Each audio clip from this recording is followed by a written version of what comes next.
right, ladies and gentlemen, what it is and what it is and what it will be and what it's going to be. We in the building tonight, man. I appreciate all of you being in here tonight. I got my co-host in the building tonight. Lost in Translation is in this thing tonight and ready to go, man. Lost in Translation, what's going on with you, man? Talk to me and tell me something good. And listen, man, everything is everything, man. I had to go and give me a little rest, man, so I can get this thing back cracking. You know what I'm saying? Every now and then you got to take a little break. Every now and then. And get your bearings together. So that way you can go ahead and produce and give the people what they want. Hey, give the people what they want. That's right. Give all right, man. So, man, let's go over in this chat, man. Who we got in the chat tonight, Lost? We got Dr. Nkumbe. We also got Maurice Carlisle in the group. In the chat, we got Anissa in the chat. You know what I'm saying? What's up, Anissa? What's happening? Dr. Nkumbe, welcome, sir. Also, we have Take Heed to the Message in the chat. Come on. We also have What We Know podcast. We got JT in the building. We also got the one and only Trey in the building. You know what I mean? And we also have the one and only Bubs, the God. Oh, and Tough Topics. Can't forget about it. Can't forget about the Tough Talks. That's right. All right. So, man, listen, I'm so glad to be here tonight, man. I think we got a good lineup tonight. You guys see the name of the show. Queer Nation says they're under attack. Are they really, though? The LGBTQAI plus activist joins the show, which will be Bubs the God. We're going to bring him up for a second and introduce him as our guest tonight, and then we'll bring up the rest of the supporting cast. Here we go. All right, Bubs, thank you for being here tonight. This is our guest who is he's representing the LGBTQAI plus community. In queer community. So thank you for being here tonight, Bubs. Anything you want to add to or introduce yourself and tell people how they can follow you? Yes, of course. Hello again, y'all. What's going on? If you see me on the last live we did in reference to talking about queerness, I'm back again. Y'all say y'all wanted to continue these conversations. I'm just here to bring accountability to that. Of course, you can follow me here on YouTube, Bubs the God, Instagram, TikTok, all that. And I want to preface this really, really quickly. We've had these conversations a lot, and it seems like we go into a circle all the time. Okay. My objective for this conversation is to first have conversations with people who are able to hear what's going on, the humanity aspect of it. Okay. Now, for the other people who are speaking ignorantly and standing boldly in their ignorance, they will get the smoke. That is just that simple. Okay. And also etch in YouTube and internet history exactly what queerphobia looks like and how it operates. So I hope y'all ready, because I am. Absolutely, we are ready, man. We are ready. All right. So tonight I want to bring up a few people because I think it's necessary to bring up some great people to have great conversation. So let me turn this music down some, but I gotta give them some. Let's see here what we got. I'm gonna play something for these guys tonight. Let's see. All right, so ladies and gentlemen, I want to bring up our panel for tonight. Y'all know us. We're the commission. We are family up in this thing, and I love having each and every one of them come on Tuesday to render their opinions and their perspectives. So thank you so much for being here. We want to start with the ladies first, the beautiful ladies of the building tonight. We definitely want to bring up, listen, she just hit 1,000 subs, ladies and gentlemen. Come on, y'all got to put your hands together for this woman. She just hit 1,000 subs. All right, listen, she ain't the old Mac. She's the new Mac. J Mac, here we go. Tough Topics podcast is in the building tonight. Thank you so much, J Mac, for being here tonight. We appreciate you. All right. Last but not least, the ladies in the building tonight. Listen, if y'all ain't subscribed to J Mac, if y'all are not subscribed to J-Mac, we're going to virtually jump you and slap you. But we definitely want to virtually slap you and beat you to death. If you're not subscribed to Take Heed to the Message, listen, let me share something with you. If you're not hearing, let me share something with you from the minister herself. Something wrong with y'all. Take Heed got a king, she got a kingdom, and she's a queen herself. And I'm going to bring her up right now. Hey, double side, I'm about to speak in tongues. Take Heed to the Messages in the building tonight. What's going on? What's going on? All right, ladies and gentlemen. Now we got to bring the guys in here. Listen, We got a ball fest going on tonight. Mr. Bennett calls them the beautiful ball men of YouTube over here on the Black Men Unfiltered Network. So the first ball guy I'm going to bring in tonight is the youngest of the crew. I think he's 36 years old. Let's give it up for yours truly, JT from What We Know Podcast is in the building tonight. All right, we're going to bring up the next ball butter. The next ball butter is Mr. Bennett in the building tonight. Good head rub, Mr. Hey. Absolutely. Thank you. All right. Last but not least, listen, he's old school, but he don't mind taking you to school. Let's give it up for him. The man of the hour himself. Give it up. He bringing the pain. Mr. R. Payne is in the building tonight. Give it up.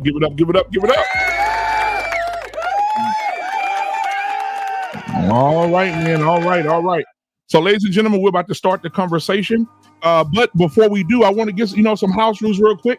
Guys, if you have any questions whatsoever about this topic, please do not hesitate to put them in the chat. We would love to involve you in our conversation. We would love to answer any questions that you may have. Any questions about the queer community, we have Bubs the God here who can answer that for you. Any questions about anything that we're talking about, please do not hesitate to put it in the chat. We'll definitely put it up on the screen and have a conversation about it. All right, that's why we're here.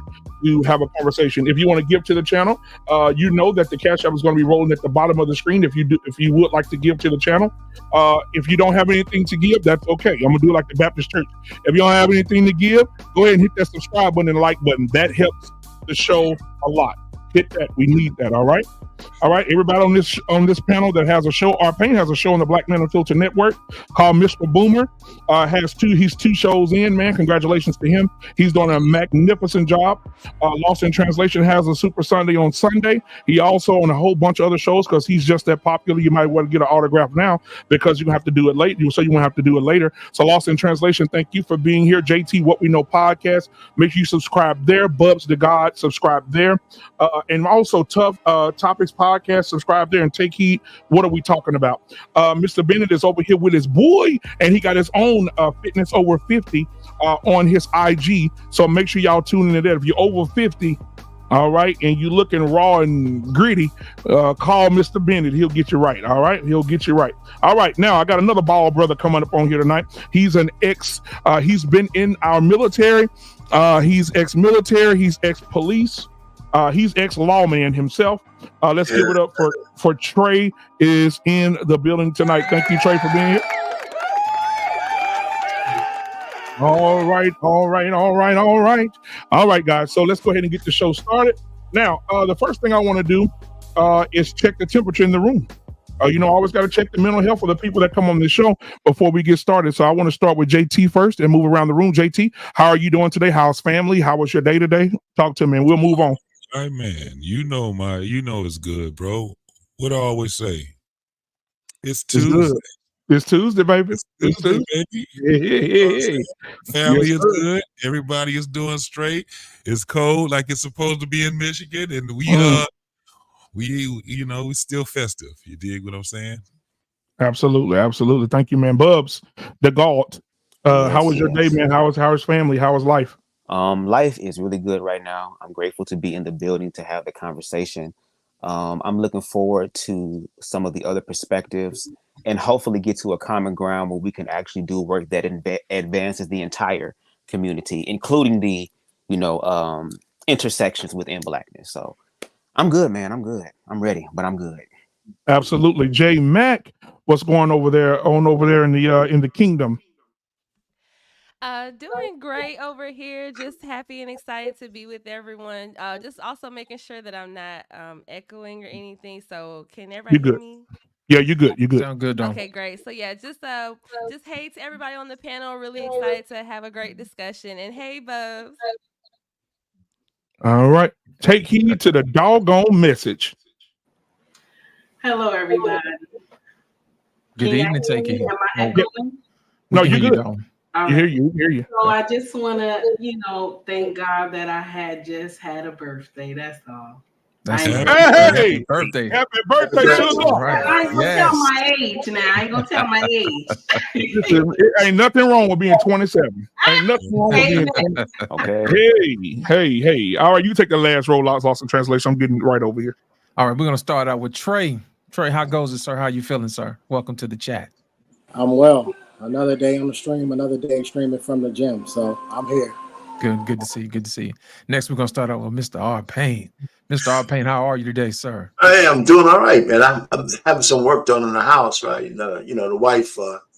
It's funny about the magic of the women, because the guys who come here to fix stuff in the house, they just want to do a perfect job for her, right? That's right. I mean, I said, if I wasn't here, they would just be slapping shit up. But when she's here, they do the extra mile stuff. So she gives me a kiss, I'm happy. I said, you kiss me every day. That's all I'm getting. She said, well, I might break you up a little bit. So I'm pissed already. So I can't wait. I can't wait to break into my gay brother up there, man. I'm only joking, man. Oh, I'm here under duress. I'm 65 years old, man. Shit, I have to pry that shit out of my wife, man. So no, I'm only joking. Anyhow, but now, she. Mr. Payne, you should have picked an uglier wife. That's your fault. Hey, listen, man. You can't even get beautiful women like that. There was a song out. Right. There used to be a song you out gonna there. go pick a beautiful woman to be your wife and then get mad because the other guy sees it. Well, she appreciates the compliment too. So. Now we do have a birthday. We do have a not birthday. We do have a product that we want to promote tonight. Who's sponsoring the show? Our Payne has invented the wife prior, and it's your own personal crowbar to crowbar your wife into those things and positions that you would need. So we call it the Payne bar. The Payne bar. So make sure you get you one. $19.95. You can get it at Walgreens. All right, so guys, so I want to start the show. We got one more. Mr. Bennett. Come on, sir, tell us how it is. That's the leader of the ballhead gang. Hey, no doubt. Shout out to my beautiful, bold, beneficent, brave brothers out there.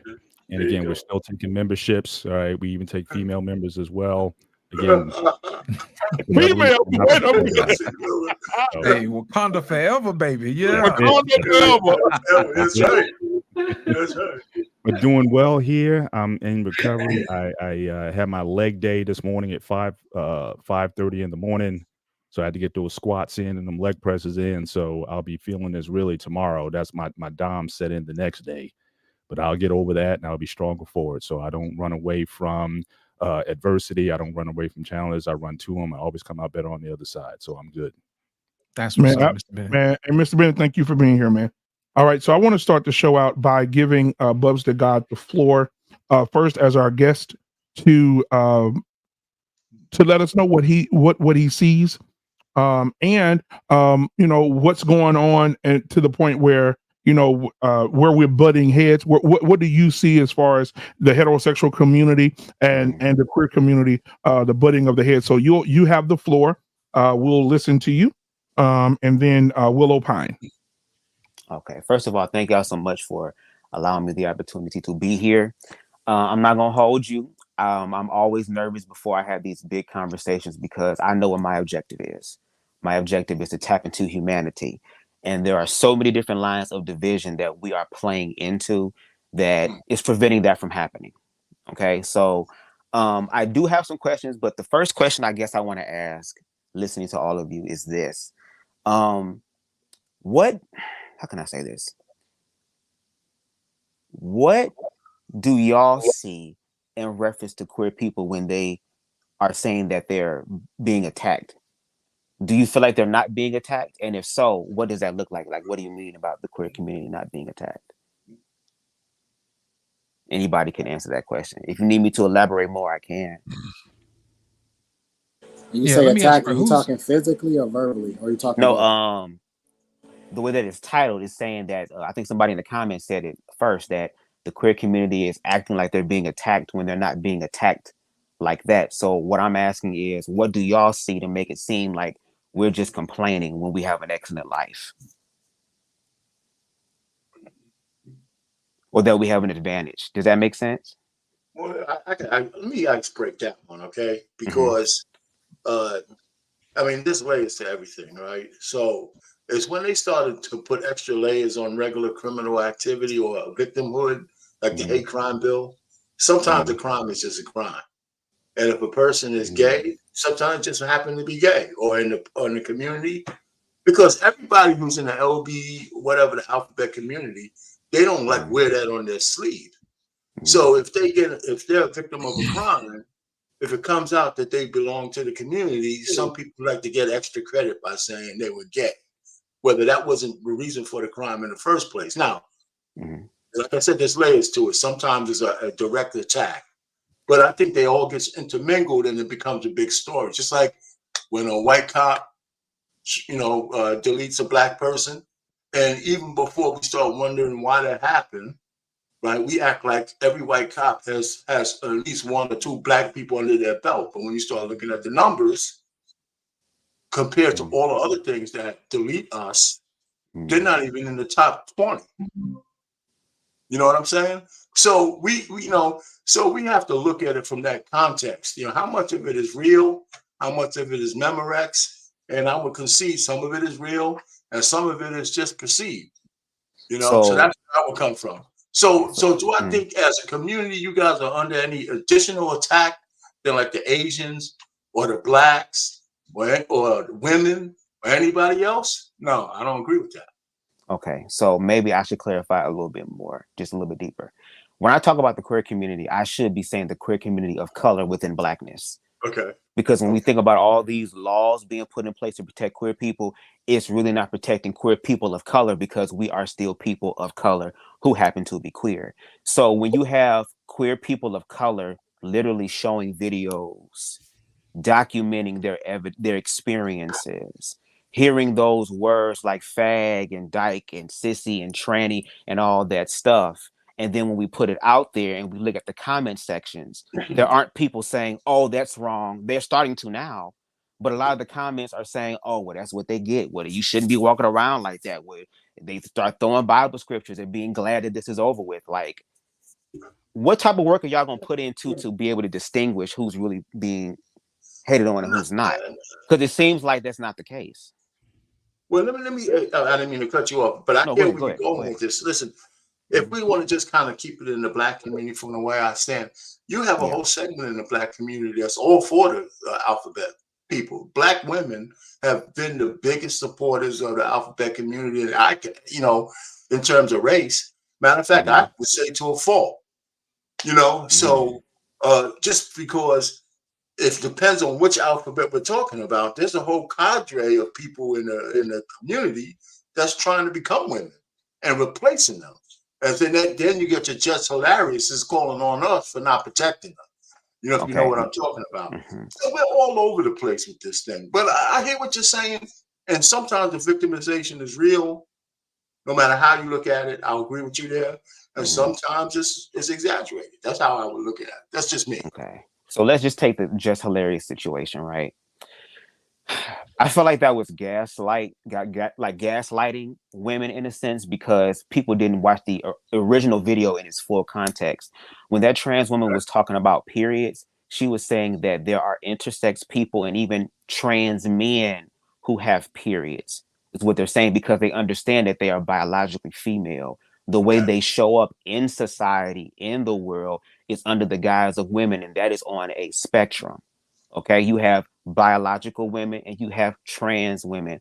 Now, I just want to know, are trans women out here stealing the uteruses of females and implanting them inside of themselves? And if so, where is all this evidence to support that? Because just like you said, the feminine energy within queerness always supports women. I just used a clip from this channel about months ago from, I think it's Shushu with her fine ass. Thank you, Lord. She literally said that black queer men are the only ones who stand up for black women more than heterosexual men do. And the reason that's being the case is because we're not trying to fuck them. So we have a more objective perspective. So I just want to know, like, where's all this other evidence that's coming from that I guess queer people do not like? Is there a blind spot within queerness that we can't see? Let me correct something. Black men have stopped standing up for black women based on what black women have done to black men. Let's be very clear about that. The rhetoric, the disrespect, the emasculation, the hyper-independence, the hyper-masculinity is the reason why black men have stepped away. It's nothing to do with the community. Really, it's between black men heterosexual black men and heterosexual black women. The reason is because we have been treated like trash for years. Black women have accepted government assistance over us. Black women have chosen the government over marriages over us. It's much deeper than what you just said. It has nothing to do with whether or not the homosexual black men would protect them. We have always protected black women up until we felt as though they were being ungrateful. And things are now changing when you have movements like Passport Bros, when you have podcasts that come on and that are red pilled and all of that type of stuff, where you have black men who are finally saying, listen, I don't have to put up with this anymore. So it has nothing to my personal opinion. It has nothing to do with the homosexual community, the issues between black men and black women. Okay. I think what I was saying, that part, and I understand what you're saying. I was speaking about the fact that the feminine energy that it resides in queer people connects with the feminine energy within women, because they both been treated some type of way by black men. Let's not act like black men have not done these things to both the queer community and women. When it comes down to black women, I mean, they're the ones who brings life into this world. That's what we're told all the time. So we understand that they know how to bear pain. They are the ones in the household raising the children, especially in a traditional sense. So they have that connection there. And my issue is that a lot of men do not have the mental and emotional wherewithal to actually grow and to show up like the king that these women deserve. Black women had to pick up the mantle a lot of the times to be able to make sure that the black community goes forward. There are so many single mothers out there that sacrifice their lives every day to provide for their children, even though the man is not there. Okay. So my thing is,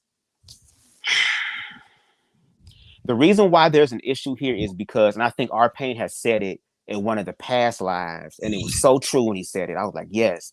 He said, and this is his own interpretation or perspective, the reason why all this stuff is happening now is because the man and the woman fell out. The man and the woman fell out. So man and woman have to come back together and rectify all that situation. But I don't think a lot of people are really trying to do that. They're trying to project that onto other people. And queer people deal with the brunt of it, and black women deal with the brunt of it. The statistics are there. And I think it's time for black men to actually grow the fuck up. Because if they grow up mentally and emotionally, you'll be able to connect with your woman even more.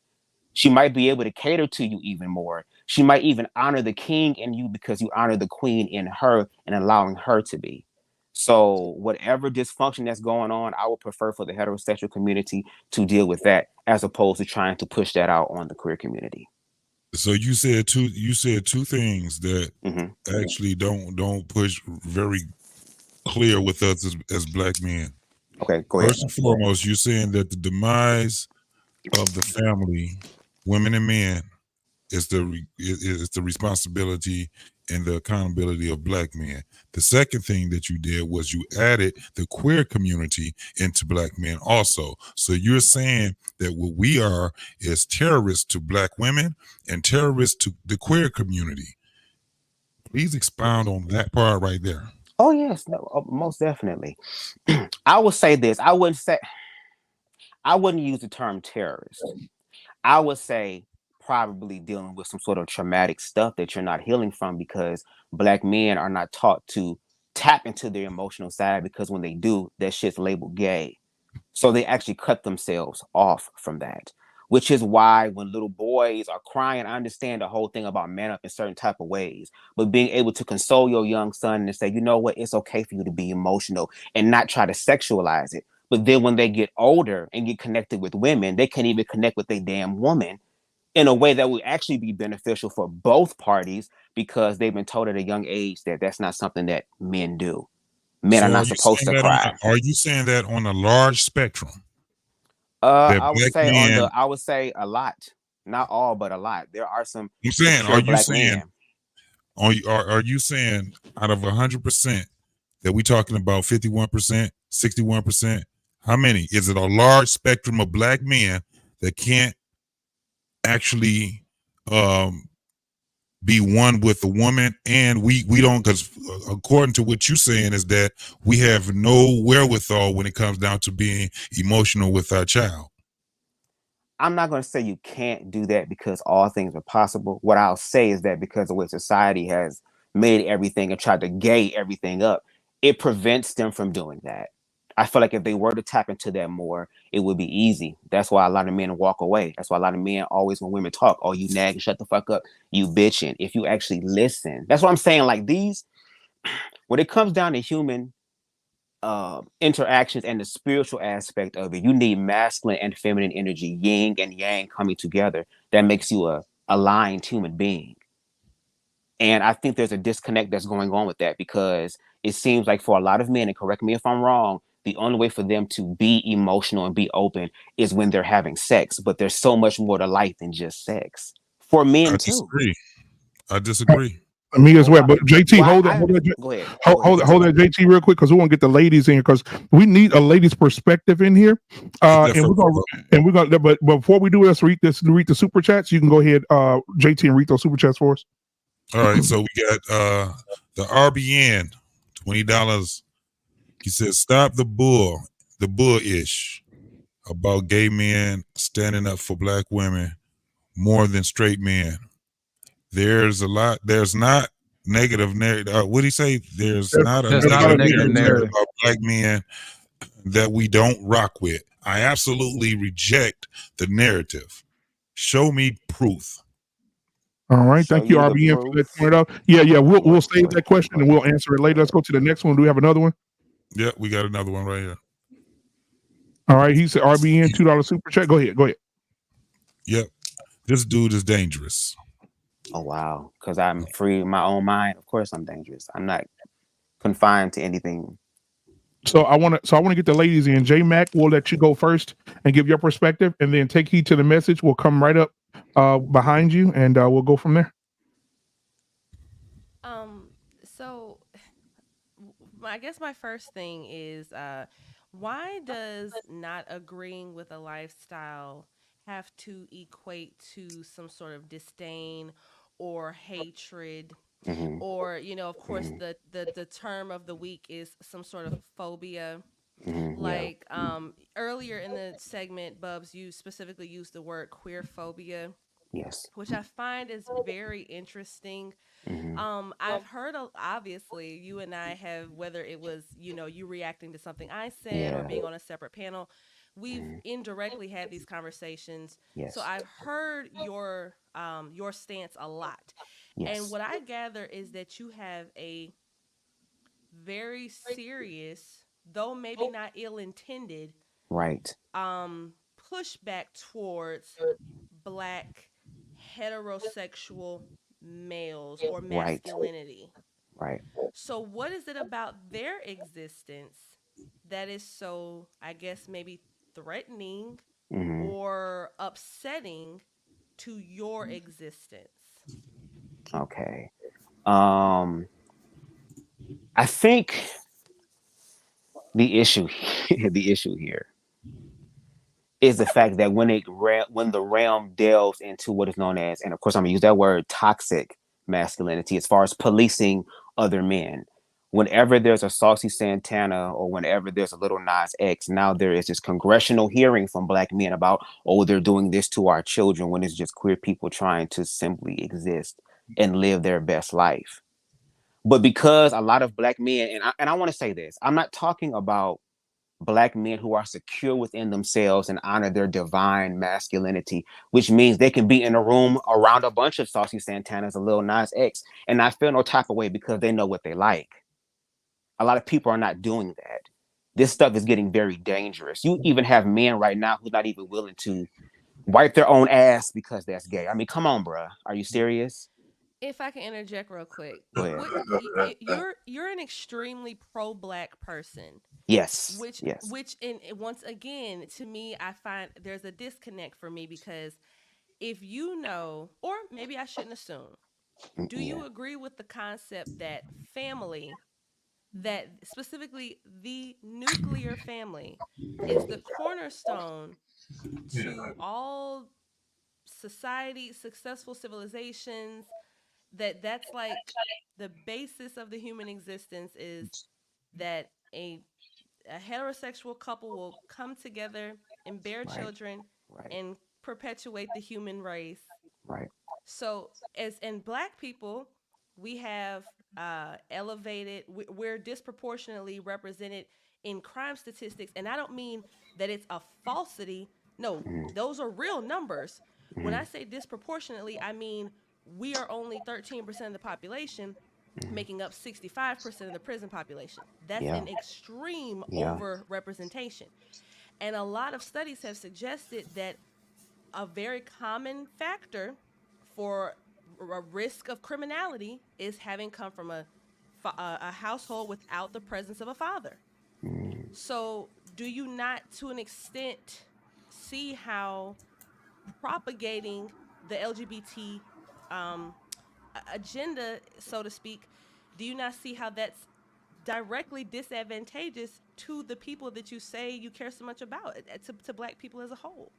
No, I think it's more so holding the accountability of some of the actions that are being made because of the lack of love in there. Now, to your point in reference to the cornerstone of the family, I'm not against heterosexuality. If I was, I would be against my mother and father who are celebrating their 40th wedding anniversary the week after Thanksgiving. But because I grew up in that household that was tight knit, what we're trying to say is that that's not the only expression of family or of a tight knit unit that can happen, because there are people like myself who were queer growing up in these heterosexual households, growing up in a heterosexual world. I have no problem with that. It's the issue of when queer people simply want to exist, want to be able to cultivate that same love that heterosexual people have the privilege to do.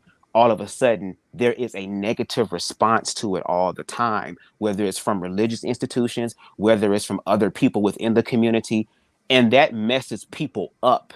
It's an African proverb, and I don't know if I can remember it verbatim, but it says, if the community shuns a child, the child will feel the warmth of the village once it's burnt down. So you have these people who have not experienced love, who have not had someone really care for them. And because they have not had any sort of healing from that traumatic experience, they go out into the world and they do it again and again and again. I'm pretty sure many times Dr. Nakumbe, shout out to him, broke all this stuff down to prove it. So when I speak about Blackness and queerness, we're still affected in that as Black queer people. And then when we try to share our experiences, there's always this narrative that people choose to believe other than the actual objective experience that queer people are sharing. So I don't hate Black men. I'm just holding them accountable. If you want to lead, heavy is the head that wears the crown. This is what it looks like when you're criticized by your community. I want Black men to rise. I want Black men to show up as leaders, but not at the expense of stepping on other people to get to that point. And when you say stepping on other people, what do you mean by that? And then take heed to the mess. You come in right after that. Stepping on other people to get to that point. Stepping on who? Yeah, go ahead. And when you say stepping on other people, what do you mean by that? And then no, I was gonna say stepping on who? Like when you said stepping on other people to get there. I think somebody has an echo. Somebody has an echo, or they have YouTube on. No, I was gonna say stepping on who? Like when you said stepping on other people to get there. I think somebody has an echo. Yeah, somebody. It's YouTube. Somebody has YouTube on. Somebody got YouTube on. Is it still going? Can you hear everybody here now? Yeah, we good. Good now. Okay, yeah. So when you say step on other people to get there, what do you mean when you say step? Who are we stepping on? I know a lot of people don't like this terminology, but a lot of, not all, but a lot of Black men end up subscribing to this narrative that a lot of white men do in reference to power, money, and respect. So I think once they get those things and they're not actually aligned, they end up being more destructive to the community, because we talk about how the queer community is trying to destroy the Black family, or is implementing and destroying the Black family. But meanwhile, we literally completely forget about all the other things that are attacking Blackness more than us. And when we look at that, who is that coming from? Black women or Black men? When you look at the rap industry now, when they worship death, murder, and all that stuff, who is that the majority of that stuff coming from? There are not no Saucy Santanas driving around the hood shooting with pink ice out Glocks skiing. They're not doing that. So my thing is, why don't we address the bigger issues as opposed to picking on other people or telling other people, oh, you're not a man because of this? That's what I mean by stepping on other people. Like, why don't you look inwardly within yourselves and change your own narrative as opposed to trying to force this false narrative on other people? that becomes toxic. That's what I mean. So let me Now- ask you a question, Buzz. Let me Yes. ask one question, because you brought Saucy Santana up a couple of times. Do you think that Saucy Santana is an upstanding citizen? Yeah, I feel like he's an upstanding citizen. Okay, then I know exactly where we gonna have this conversation gonna go. Okay, and the reason why I can say that is because I've actually watched some of his lives where he show more of his human side. I don't just look at the stuff that people react to. I actually go forth and do my research to listen. That's what I do on y'all platform. I sit down and listen He's a to y'all rapper, for right? hours. Is he a rapper? Yes, he is a rapper. He's a rapper. So He's a, his rap is about doing upstanding shit, right? His rap is about being an upstanding citizen. That's there what are a his lot rap of is about black being. upstanding. I'm There are a talking lot about of him. black. There's a lot of other black men who are heterosexual who rap worse than he does. No, Are they That's upstanding not the citizens? that's I'm not talking the about question. him. I'm talking about him. I'm talking I about feel like he's an that guy. upstanding citizen. He raps about stuff, and on top of that, it has parental advisory on there. So he's I already understand letting you that, know but what the it is. lyrics So that my he thing has, is, the let's not. message that he has in his lyrics. What I'm asking is the lyrics that he have, the message that he have through his lyrics. Yeah, that is upstanding stuff that he's talking about. I see it as upstanding because he's free in who he is, and he grown. Let the sister go, but you know he just talked about raping a man just recently. So let's move on from that dude, man. no, hold on, no. We did though. We can talk about that.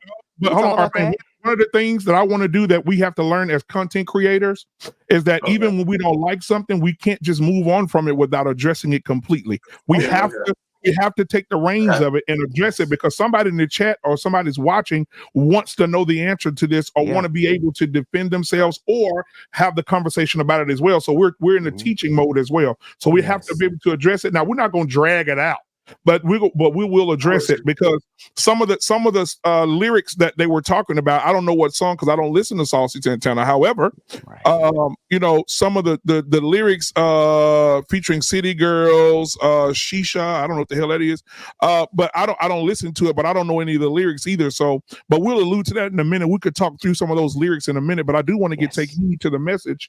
What you've heard so far, take heed. What are your thoughts so far? Share something with us. So I want to say this. We have a connection with I'm sorry, there's an echo. Anybody? Okay. Everybody mute up. Everybody, I'll mute up too as well. We'll all mute up together and let her talk. So as a community, right? As I want to try to make this as clear as I can, and I don't want to offend anybody, but I want to say this real quick.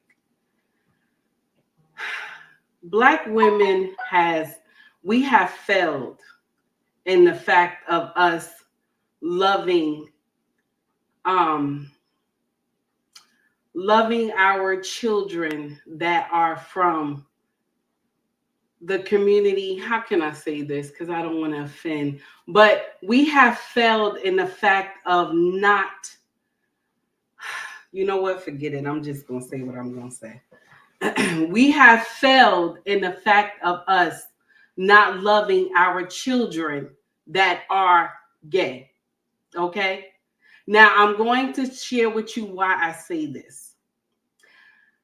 Mama and daddy can love you, right? But they don't have to agree with your lifestyle.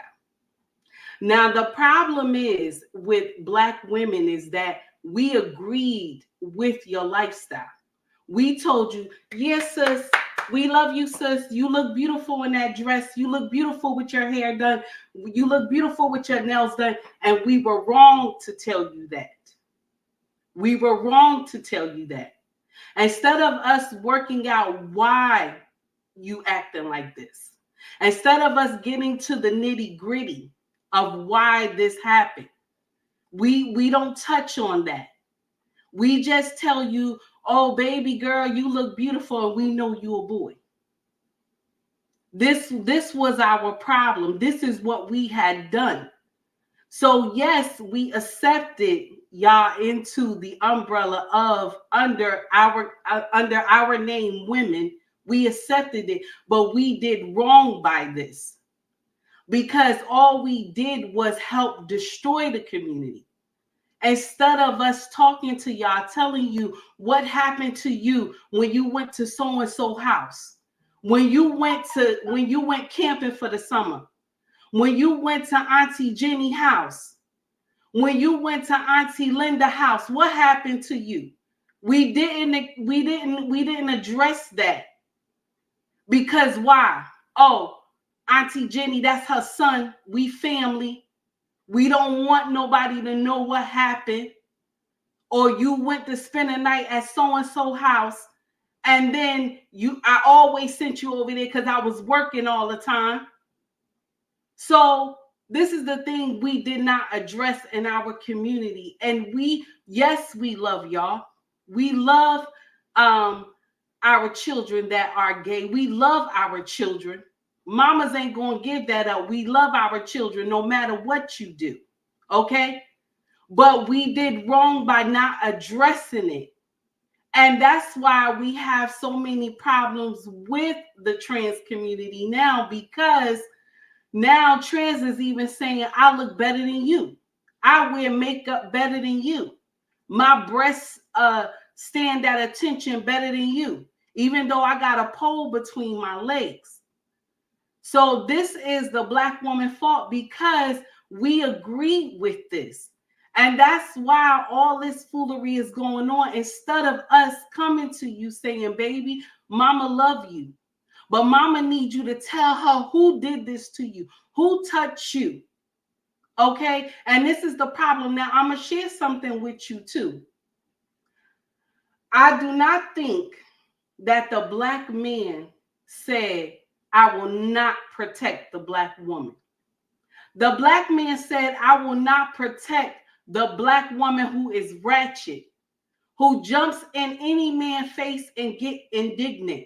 I will not protect her. But if it's a regular woman who is doing the right thing and she minding her business, you will see Black men rally. But Black men are tired of protecting women who can jump in strangers' faces just because she Black.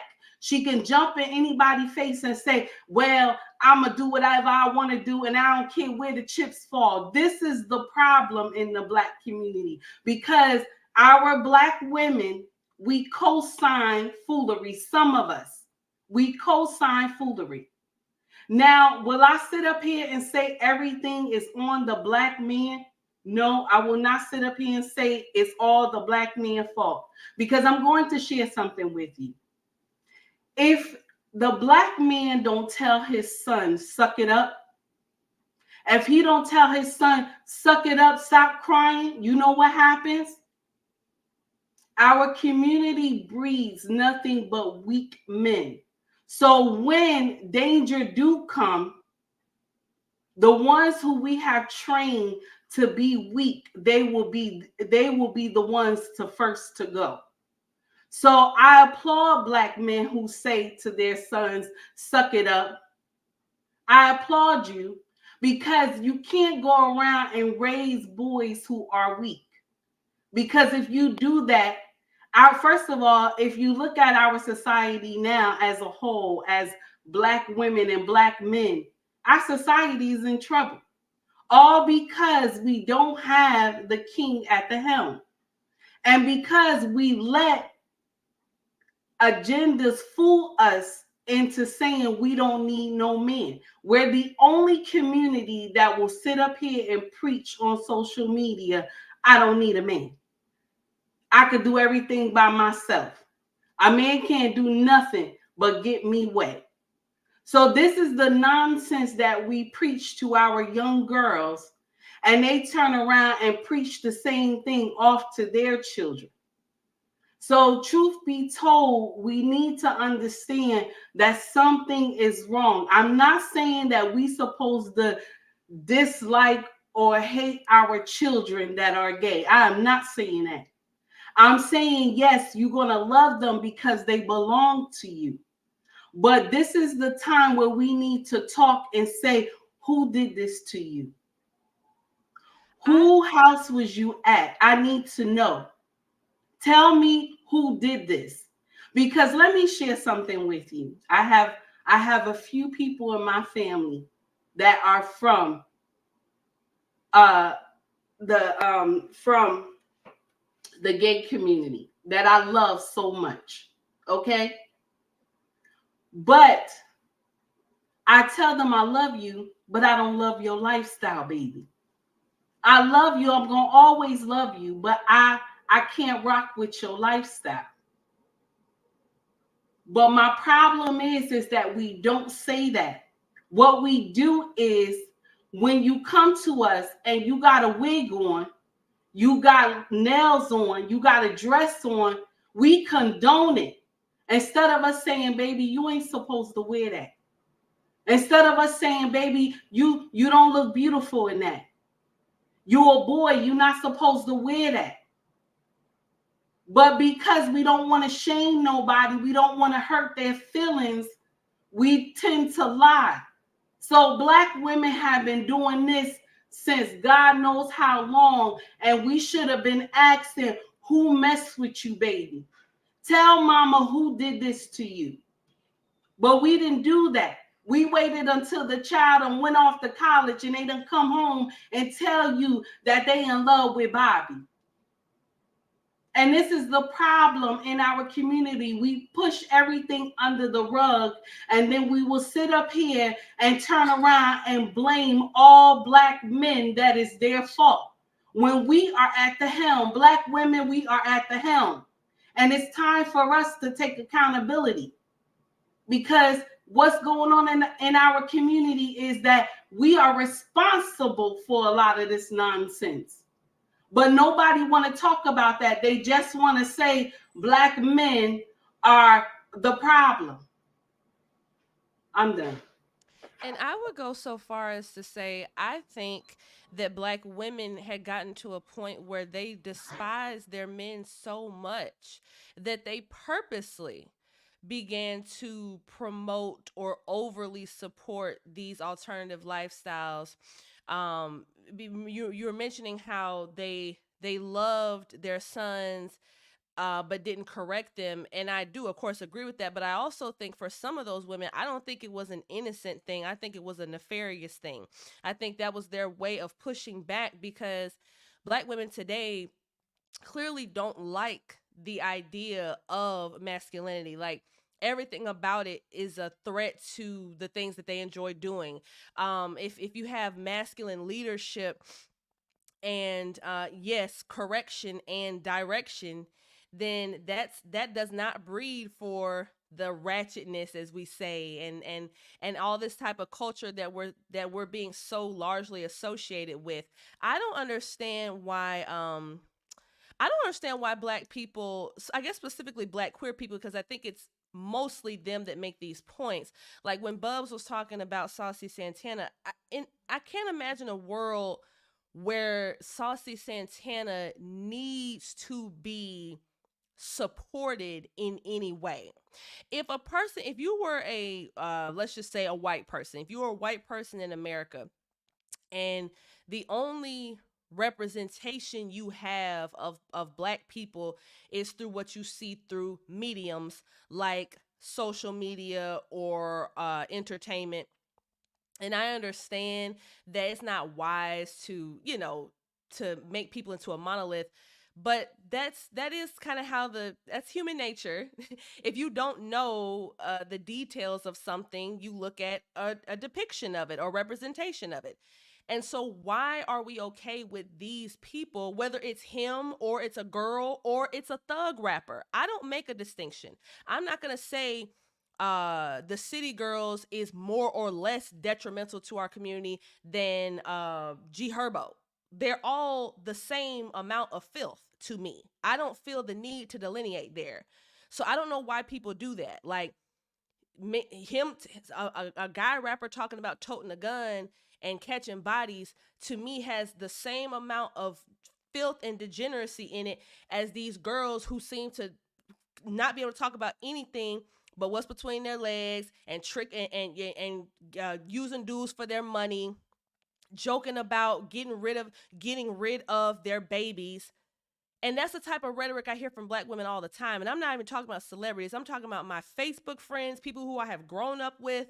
They joke about terminating pregnancies, something that should be discreet and rare, which of course shouldn't happen at all. But if it must, it should be discreet and rare, but it's been made into a joke. I hear Black women doing that. I don't hear Black men doing that. And I Because just feel like black women have been out of order for so long, because and I share this with you, my sister. We've been out of order for so long because the king is not at the helm. This is the problem. Because when you can get up there and just get up there on social media and you got about 9 children, you don't know who's the baby fathers, and you will sit up here and say, oh, I just chose one of them. You know, no shame. I just chose one of them. And then I went down to the chop shop and did whatever I was going to do with the 10th child. So that's the thing that hurts me. And I do want to touch on Salty. Am I saying his name? Saucy Santana. Salty Santana. So I want to touch on that real quick. I don't agree with the rap nowadays. The rap is not like how it used to be with KRS-One. Straight trash. It is not.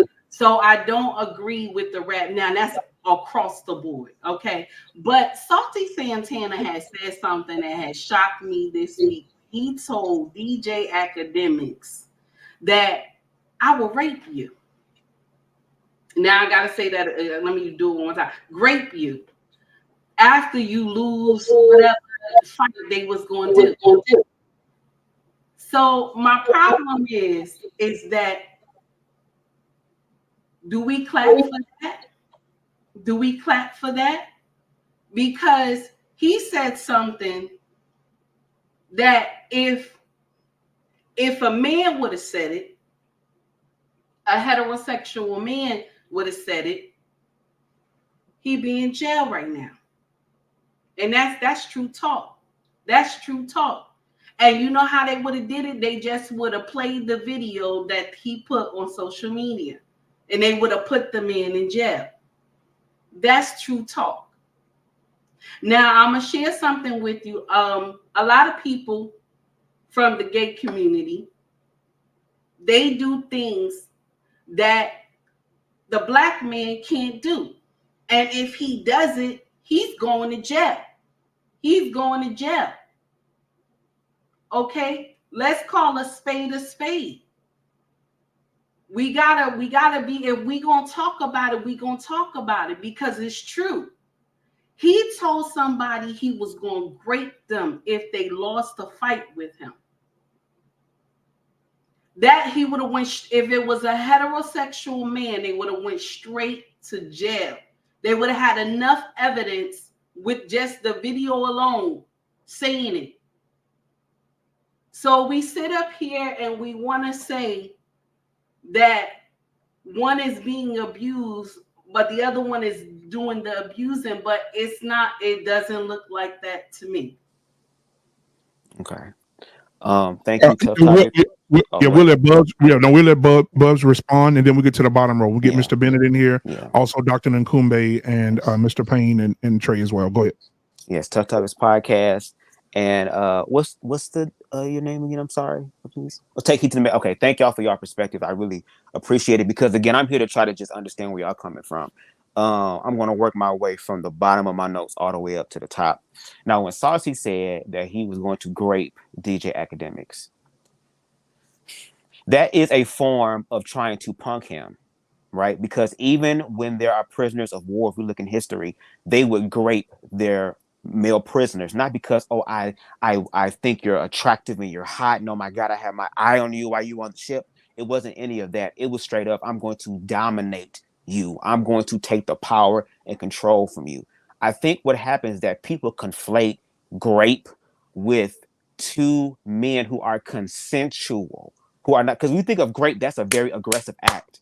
That is me taking something from you. The word no doesn't apply. And a lot of women have shown their experiences of being raped by men wanting to take it from them.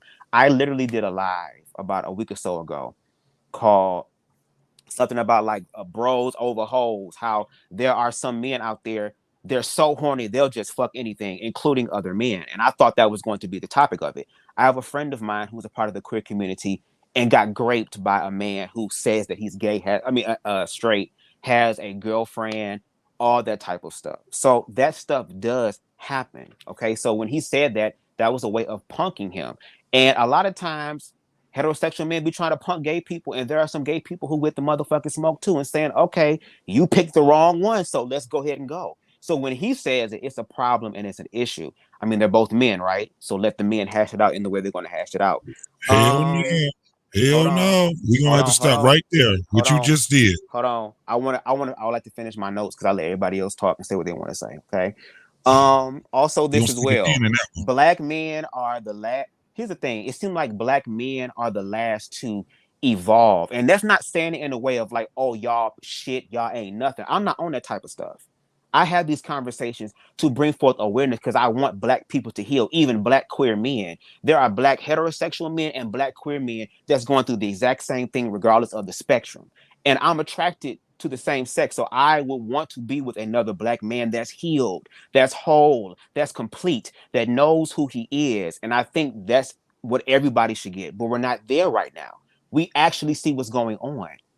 And I think black men need to be more accountable about their actions, because if you want to be the leader, you're going to have to take the brunt of everything that comes with the territory. So if you don't, go sit on the sidelines and heal until you get your king energy up, and then you will be treated as such. When we talk about the weak men, the weak men are these trap ass niggas out here who murder and kill each other over the dumbest shit. Those are the weak ass niggas, the ones who do not take accountability for the children that they helped to create.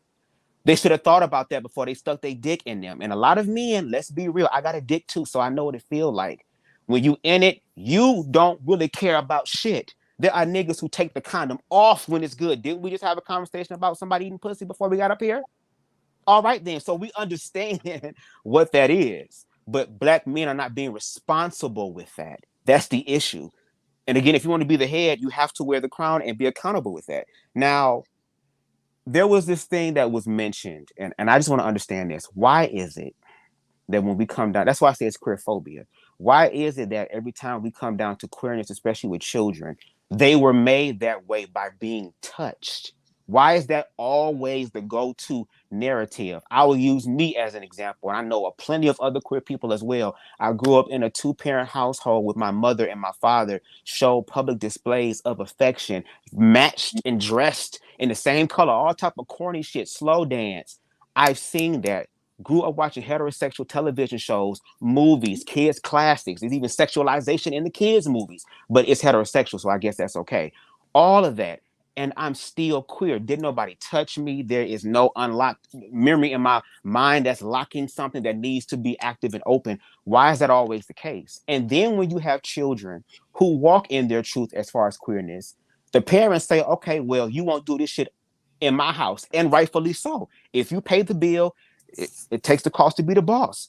But then you push your children outside, and then they have to resort to things like sex survival. You push your children away for them to experience those things. And then you wonder why we have the sexy reds of the world and why we have the saucy Santanas of the world. If people actually walked in the unconditional love that they say the God that they serve give them and actually manifest that, then we will actually begin to heal the community. But before that happens, there has to be accountability first. And a lot of black men, and let's be real, black women, a lot of the intersections within blackness need healing.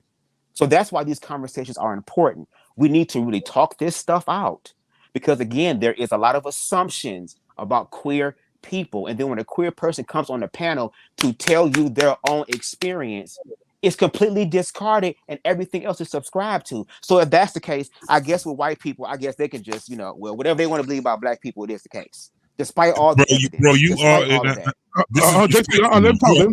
I'm black. Wait a minute, I'm still JT. black. Hold on, I'm JT. still black. Let him talk, JT. Let him finish. I'm still black. I did not turn in my black card for a queer card.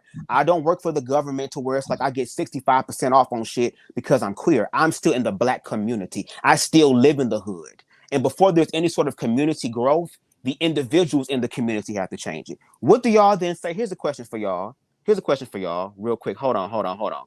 So let me ask you this: how do y'all respond to Dr. Huey P. Newton, right, the individual who's one of the original leaders of the Black Panther Party, imploring blacks, especially back in the day when the men wasn't bald headed, they had the hairlines and everything, right?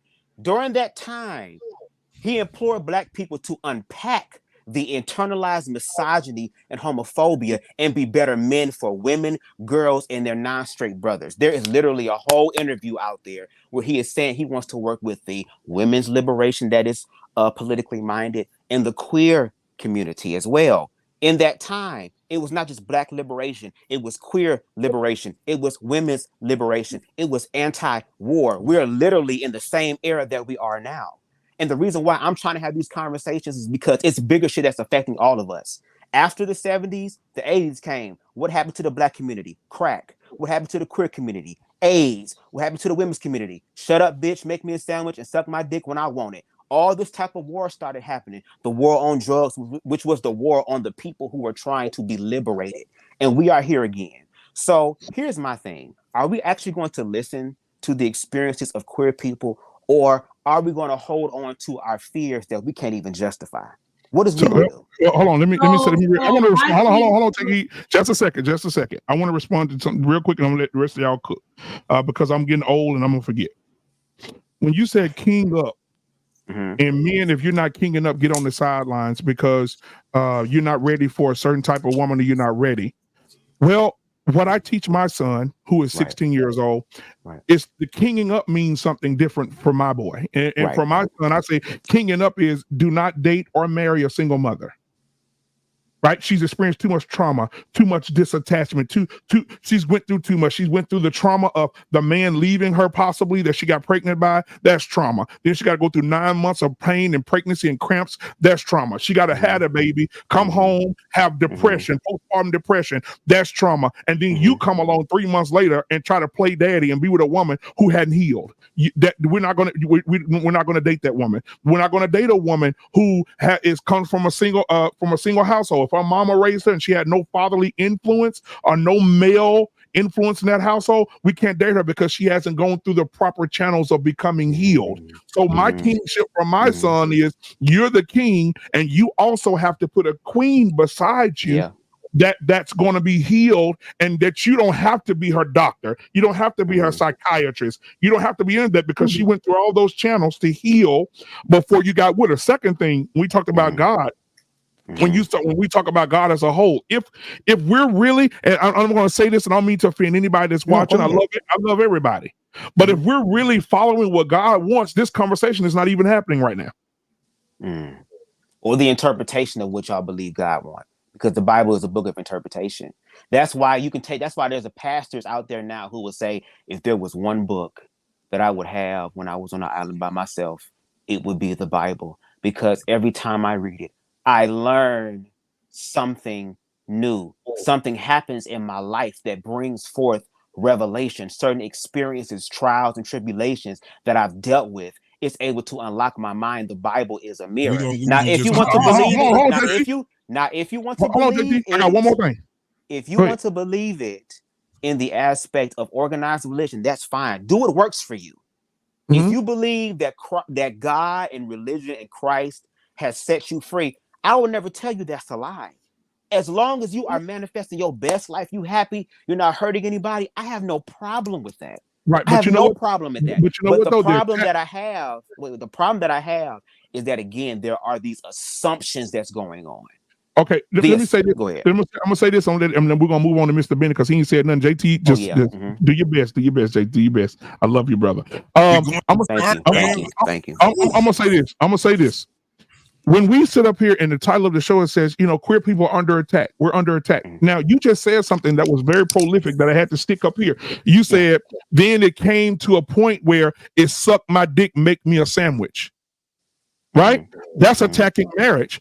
Because when I'm married, we have women on this panel. Take heed to the message. Tell you in a minute.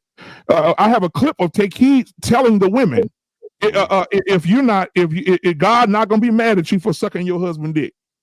Right, and he said that right on this panel, right, about 4 weeks ago. And so when nothing defiles a marriage bed, right? Nothing defiles it. So when you say things like, suck a dick and make a sandwich. Those are some duties that wives love to do. But that's the Take thing. me to the message to be one of them. She will make her husband a sandwich and do that for her husband. What defiles a marriage bed is anal sex. That's what defiles a marriage bed. Mm-hmm. Was that included in there? Anal sex. Was that it's not in there? It's not okay. given head. No, it's not. It's not in. It's not in there. Mr. So Bennett, it means that no matter what you do, if you're married, the now marital you're free bed to is do not whatever you want. Every reference to Everything anal you sex in wanna the do. Bible, as far as being defiling, it always refers to homosexual sex. There's no prohibition between heterosexuals engaging in it. At least I have not seen. Go ahead, Mr. Bennett. You up, Mr. Bennett? Because I was told that. Well, see, what you just said is part of the problem.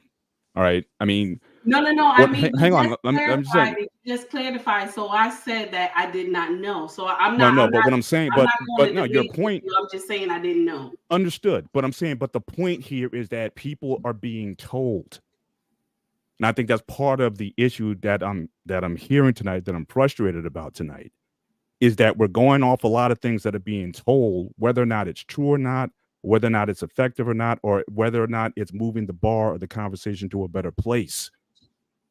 A lot of people are operating in this energy. Now, Bubs, I don't know you. I don't think I've ever shared a panel with you. Let me just break down how I approach this issue. Yes, I appreciate your perspective too. You're more open-minded. Overall. Thank you. I think the difficulty with me of always having these conversations is that, again, as I will agree with you on, we make these assumptions when it comes to what causes people to be gay. Quite frankly, I don't know. And quite frankly, I don't care, because with me, I simply accept that gay and queer people exist. They've always existed. They've existed through history, regardless of how strict the culture was, the environment was, Islam, Muslim, atheist, it doesn't matter. It's always been there.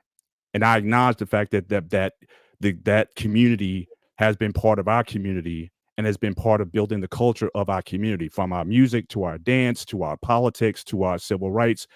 They're there. I acknowledge that. But I also acknowledge the fact that it is rare. And I think it's good that it is rare. The point that J Mac was making earlier about, yes, it is essential that human beings reproduce. The number is 1.6. Any society that doesn't replace 1.6 of its children will die. And it's happening in the world today. It's happening in Asia right now, because people decided not to get married and not having children, and those societies are dying. And there's an economic issue with that. Our pain is a baby boomer. But since the baby boomers, people are having fewer children and not having families. And that is causing a strain. They're talking about the Social Security is going to take a major hit. People are going to lose 24% of their benefits by 2040 because we're not having families. We're not having children. So this isn't beyond what your morality is or what your politics is. This is biology. Most people are supposed to be heterosexual and have families. And if only the people in that community, in your community, would acknowledge that. And the problem I'm always having with your community is that you will not acknowledge that. Okay. It is essential that 90% of people are heterosexual. Right. And I agree with that. And that's the thing. I'm not fighting you hang on. You may say that, but I'm talking for the general state of your community does not say that. And oftentimes the loudest voices in your community say the most outrageous things that doesn't help move the conversation forward. And when they do say outrageous things, then a lot of people in your community, including what you said tonight, will defend it. So again, I don't know who that rapper is. I don't follow a lot of this stuff. I don't know who that guy is. But based on what I've heard tonight, if that is true, then everybody from your community, just like we're calling black women to be accountable to black women when they do ratchet stuff, just as we're calling black men, heterosexual black men, to be accountable when we see black men doing things that are detrimental to the community, that needs to come from your community also. And we don't hear it enough. We don't hear the loudest voices in your community slapping that down, condemning that. And that is causing a lot of the friction that is here. Because another thing you said, which I agree with, is correct. Most of the problems between black women and black men, just like I think Trey started out with, is between us. Gay people didn't cause the dysfunction Well, you got 30% of black women marrying. That's us. But now you guys want to jump in. You guys aren't going to help the situation by taking a side on either side. So if black men are feeling a certain way about the issue, and then you guys are going to come and says, oh, well, support the black women, or you black men are being this or that or whatever, you're not going to look too good in most brothers' eyes. I'm just going to tell you that. I understand that. So again, you have your own issues in your community that you need to work out. Of course. And I would suggest that community keep it there. But when you want to get into, like, use an analogy, when we talk about kids getting in grown folks' business, then you're going to be a problem.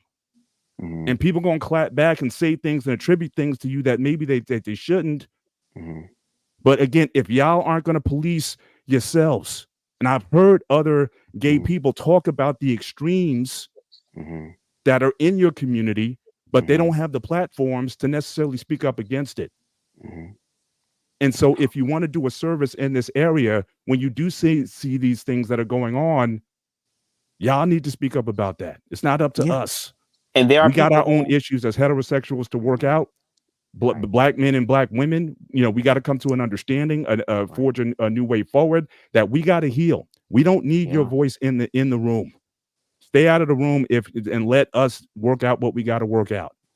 As far as, are you guys under attack? I think certainly when you guys pick sides, you're going to be attacked. This is politics at the end of the day. So who your allies are, if you down with them, just like we seeing in all these wars that are going on around the world, people are allying up with other people. The way we look at it, if you with them, you're gonna get the missile also. So again, keep the conversation, right? Because this whole conversation has just been going back and forth between what's going on, how people are raising their children, how boys are being raised, and all this other kind of stuff. I mean, we can't get to the point of the show because we're drifting off in all these other tangent conversations. But that's the intersection of it, because it's at an the end intersection. Of the day, but again, we're never going. If we can't take all these intersections at one time. But that's why these conversations are important. That's why you should have people like myself. There are people like you had on the platform, CTV. He's an individual who has had conversations with black men and women and been a mediator in it to be able to call both parties out actively and done an amazing job at that. There are people who are doing that. And what I'm saying is that maybe we should take that energy. Keep the conversation focused, though. We can't deal with all these intersections in one conversation. We can't. Yeah, it's not going to happen. They're going to go on. It's supposed to be a continuation. Podcast will go on for 4 hours. And maybe it needs to. Anywhere. Maybe it needs to. That's the thing. We have to put in the work. Okay. Maybe not over here. That may not be the case. But there are other content creators who are taking the time, effort, and energy. CTV is one that I have stated, who will put in the work. If you don't want to put in the work, nobody's asking you to put in the work. You still have to live your own lives. At the end of the day, you work out your own soul salvation. But when we're talking about community and you going outside of your house into the world where there's an intermingling of everybody else, sometimes our perspectives can inadvertently hurt each other, or we could just be explicitly hurting each other. And if we're talking about the Black community, we need to find a way to have a gray area conversation to build a monolith that all Black people can subscribe to, no matter where they're at in life. I'm not disagreeing with that, but the conversation has to be succinct. And just in this hour we've been on, we've been all over the place. Yeah. And we're never going to get to a conversation. So again, we got to keep this in the lane. Let's deal specifically with the topic. The question tonight is that community under attack? I'm not gonna invalidate anyone's individual experience as far as what they've had to endure, hate crimes, whatever that is. Right? I think that has to be, just like anything else, it has to be taken seriously. But from what I understand, certainly your community is a protected class. I just got a new job, so we just had to take the whole D&I class or whatever. Protected classes or whatnot. More opportunities are afforded. Are there things that are happening? Of course, just like things that are happening to us. So all these things are happening, but is there a do I think there's a massive campaign to thwart this? In some communities, maybe. In some of the most conservative ones, possibly. But I don't, compared to where everyone else is, everyone has grievance, and that's unfortunately what's happened to our politics today. Everyone's politics is a politics of grievance. Everybody has an issue. Even those, you look at the MAGA Republicans. That's a politics of grievance. Everyone is saying, I'm being attacked. My values are being attacked. I'm being lessened in some form of fashion. So all these groups are being put into these tribal bases and going at one another. And I feel like we wouldn't have to enter. Go ahead. And so I'm saying, you know, it could very well be that some people in your community are being attacked, either verbally, assaulted, lack of opportunity, whatever. But it's happening to Black people also. And again, and if you're Black and queer, then yeah, you might be getting on both sides. You deal with that issue, you know, on an individual basis. But as far as calling on what we need to be doing as a community, the larger issue from my perspective is Black men and Black women aren't marrying and not having enough kids. Yeah. And until that issue gets addressed, your issue, not to disrespect, again, I acknowledge that your community exists and it's part of us, and we ain't getting rid of y'all. All right. Y'all there. Okay. Always been. But you gotta fix, just like anything. You can't I can't deal with this with the leak that's going through in the basement when I got a big hole and that crater needs to be filled. You gotta take care of the bigger issues first. Unless we get this family things straightened out, your 10% or whatever the number is, it can't take up all the oxygen in a room, which I'm seeing in a lot of these spaces. The whole conversation is focusing on this small community when the larger issues are, why can't a good Black man and a good Black woman, not perfect people, why can't we get together and work something out? Okay. And that's where I spend a lot of my time. That's where I tend to spend a lot of my time. So again, that's just my little spiel on it. I don't know if I answered your question or not. No, you did. I just want to share my perspective on how, you know, how I approach these issues. But again, you know, everybody could be, you know, could classify themselves as a victim in the space. The problem is, what are we going to be doing about it? And again, there's bigger fish that we need to be frying in this space. And I'll just leave it there. Right. I appreciate your perspective, Mr. Ben. I've always appreciated your perspective. You've always, to me, been one of the very few who have been more open-minded and level-headed. So I thank you for your response. And you're absolutely right. Like, I wish that heterosexual people would also focus more so on their issues. But then the problem becomes an issue when it comes down to youth. Even in the 60s and 70s, the same talking points that have been used against queer people now are still being said. There are queer people who are part of those broken families who have to also deal with that as well. So again, like in the 70s, I think Black men even said it before. There was a point in time where if there was a neighborhood drunk in the neighborhood who was beating on his wife, there were people that he could go to that were elders to be able to come fix the problem in the community. So I think we need to start building that more. And if we actually start talking to each other and sharing more of our problems and our issues, because even though the Black woman and the Black men are falling out, again, there are queer people who, those are their parents, those are their relatives, those are their family members. They're experiencing that as well. So if you really care about something, you want to come from it from all sides. This is what community does. So I think this division of not caring about each other is where the issue is at. And the reason why it seems like we're talking in circles is because we play into these lines of division. Queer people get up here and speak their experience, and then it's questioned, oh, well, are you really going through that? Or, I don't know. They could bring the facts. They could bring the receipts. Maybe all these things. We're not concerned, but this is the thing. You got to have it one or the other. Maybe we're just not concerned. Maybe we're into what we got going on. Your fight and everything that's going on. Okay, even when that is until they're queer, then. But when it comes down to it, you're saying that we don't care about y'all, and at the same time, you're saying we all in y'all business. Which one can it be? Which one is it? It's the illusion that y'all do care, and the only way for y'all to seem like y'all caring is that we have to then subscribe to what your interpretation of what queerness is, which is in the closet, be quiet, shut the hell up. I used the whole example on the last time I was on the live where I said, if I was out there with my partner and I'm out there at the river walk where there's families and everything, and I decide, hey, I want to hold my partner's hand. I'm not doing any sort of sexual thing. I might want to sneak a kiss or put my arm around my partner as we're sitting on the bench. Nothing like that. But because of that simple stuff, it becomes an issue. There is a whole bill that has been passed. So can I ask you? Hold on. Stay right there. There. Can I ask you a question on that part right there? Is that the majority? Is that the majority or the minority? As far as what?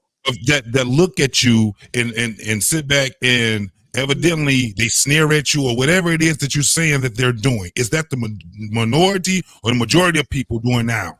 That happens more so often than not. That happens more so often than not. Again, I've even shared an experience when I went to Pride for the first time with my friend William, who is very flamboyant. See, I have a certain level of privilege. I have more of a masculine appearance, so I can blend in. I can go to the barbershop, what's up, bro, and blend in. There are some queer men who don't have that luxury. Understand what we're saying, though. Understand what we're saying. This is why I'm saying it, and I want to stay right there. I know, but I'm about to break it down. But you're looking at us. Hold on. You're looking at us because you already said you went to a pride parade. Right. Most heterosexual men are not at pride parades. That's why I want to finish what I was saying, because I would answer your question. Because we were at the Pride event at Hart Plaza, because I also live in Detroit. Shout out to you, JT. We ended up going to the Riverwalk. And the Riverwalk, we're thinking, oh, well, there's all these gay people at Hart Plaza. There's got to be some at the Riverwalk. We started walking at the Riverwalk, and he had this glittery, shiny purse, and we're walking. All of a sudden, there were a group of guys who started following us. We didn't go up to them and say, hey, daddy. We didn't do anything of the sort. We were simply just existing.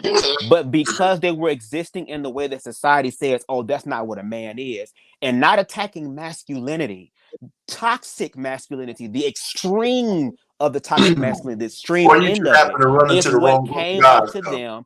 Or you just ran into the wrong group of guys. You're making this blanket statement, or you just ran into the wrong group of guys. Look at the comment sections. Bubs, what's the difference? But Buzz, I'm gonna ask you a question. What's the difference between those guys following you around with the purse and white people following me around Walmart think I'm stealing? There are these ignorant assumptions. That's what it is. It's an ignorant assumption. I'm saying, but is it because you're gay, or is it because at the point that this guy had a glitter purse on, or was it the fact that here's two black guys who are gonna follow him around? I go to Walmart, or I go to Home Depot. I look over my shoulder. I see the security guy doing his hat like this, and he's following me around the store, and I got enough money. These men were following us. Home Depot. You see what I'm saying? And I was going. Everything that y'all saying, I promise I'm going to answer with my explanation if I can just finish it. They were following us and hurling insults at us. This wasn't they're following us, we're assuming. These men were following us and saying, you know what, man, I ain't with that gay shit, bro. I ain't with that gay, man. Fuck that fag shit, bro. If them niggas say anything to me, and we just walking, and they start to get closer to us. There are black queer people who have these experiences. Look, I would love, like Mr. Bennett said, I would love for y'all to not care. I would love for y'all to be like, oh, there's some gay niggas, man. Fuck the ear, whatever, bro. Anyway, what we was doing, the majority of us, hold on, the majority, and I'm talking about overwhelmingly majority, don't give a fuck. Those guys, just by how you was explaining, those niggas was out there, for one, they were young. For two, they wanted to fuck with people, and they seen that you had a glitter or somebody had a glitter purse or whatever. That was their cue to do it. That is not the majority of men. The majority of men, we don't care. We really don't care. Until that gay shit is openly around your kids. Can I say one thing? How many times do you walk around with your guy, right, or your partner, and get accosted? Is it 1 out of 1,000 times? I mean, I've been followed in the store. I've been this. I don't have a blanket statement that I'm some kind of a victim. How often are you with your guy? And how often is it a group of guys? I'll give you a more recent example. Wait, hold on. No, just answer the question. If this is your guy, how often are you accosted? How often is it just happenstance that you were a victim, or you get victimized every single day or every minute? I just want to give me a metric. If it's me walking with some man who has a feminine expression, that happens. I don't have to lie about it. I'll I give mean, you a recent. give me a percentage of how often it happens to you. I don't really walk around with feminine queer men like that because I haven't been dating or anything like that. No, but can I finish? But when I did, and that's the issue. You have queer people who are, like I said, I have a level of privilege. I can go out into the world and people wouldn't know that I'm gay unless I open my mouth. You're just not answering my question. Hey, listen. You know what? Doctor's up here. Why we got the doctor talk? I got a whole bunch of. Go ahead, you gaslighted the hell out of all black men. And that's one. And two, you actually tried to give an excuse for a man talking about raping somebody because and you don't even know it. You said it so easily for you to say that. You don't even know that you couldn't even say that on a witness stand somewhere. What you said about making an excuse for your saucy dude. So sometimes you got to put when you point your fingers at people, three are coming back at you. So the fact is, I wish people would apply that to their own life. A lot of stuff that you're saying about black men, you are actually guilty of yourself towards black men. When people I'm sitting out here listening to you. That's what I'm saying. And when people share their experiences, now there is this whole deep dive of how many times that happened to you, and all this other type of stuff. As opposed to going on,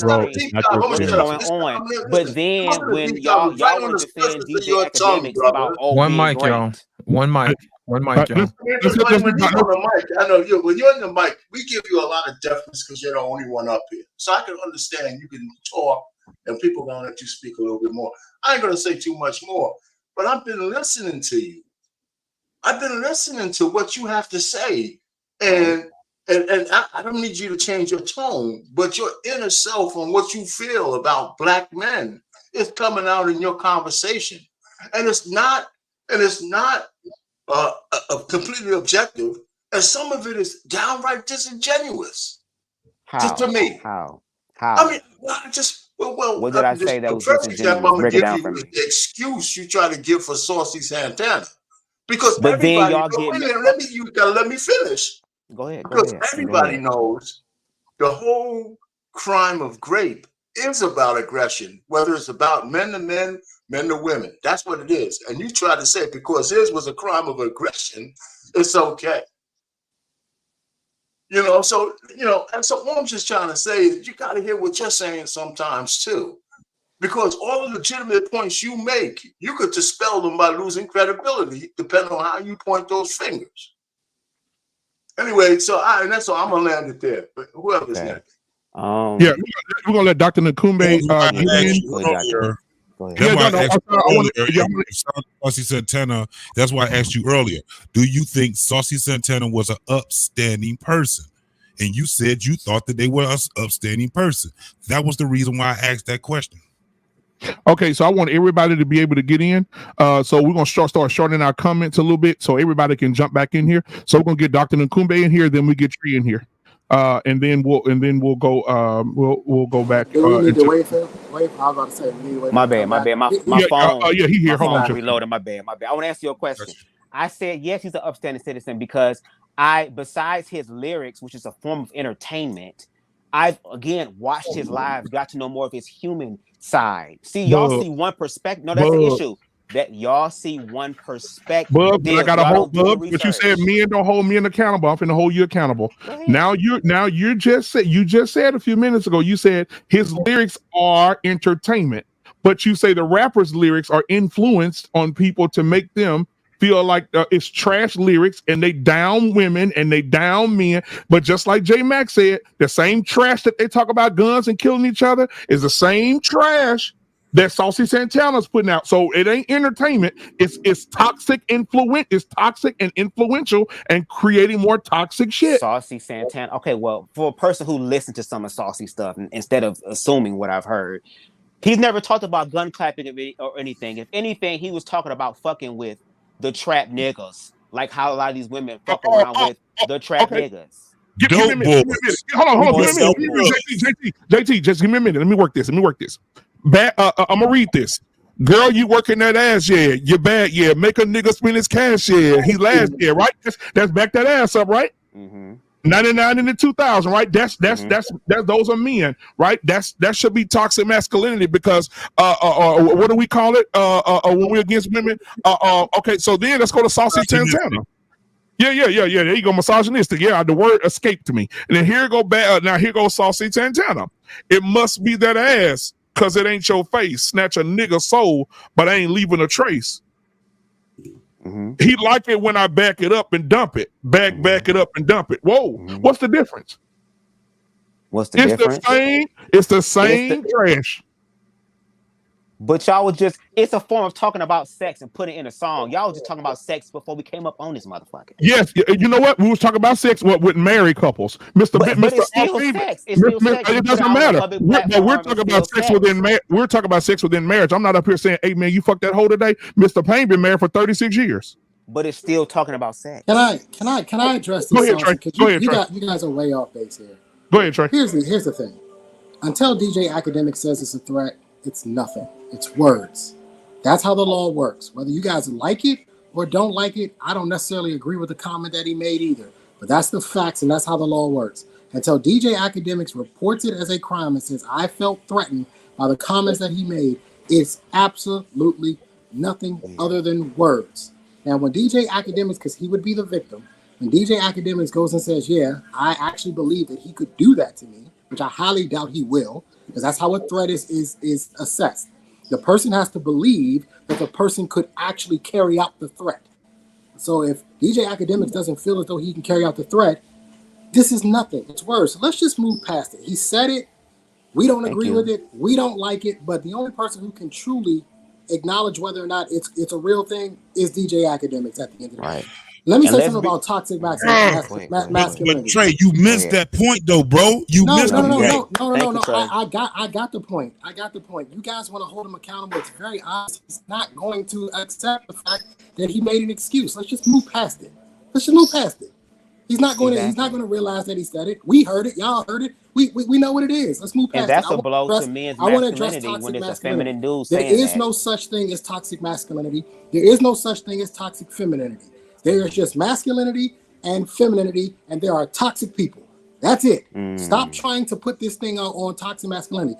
Toxic masculinity was a term that they used to trying to explain crimes that were happening in prison. And they used it in prison for the guys in prison to say, oh, it's toxic masculinity. This is not a real thing. One more time. No such thing as toxic masculinity. There's just masculinity, and there's femininity, and there are toxic people. Go ahead, Doc.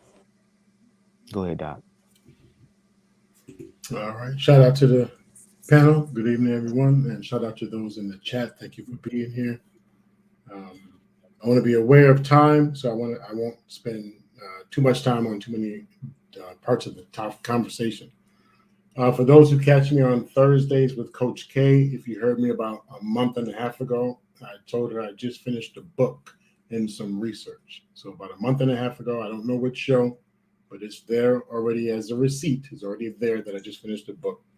So it was mainly about parenting. I just finished it in September 23. Now, where I'm going with this is I just finished working on these stats.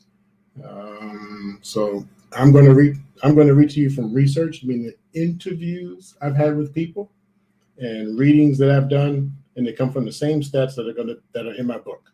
So just so you know, I've already talked about this. That boom. So this is not in prep today. It's not a quick Google search. To answer the question of the show, LGBTQ under attack.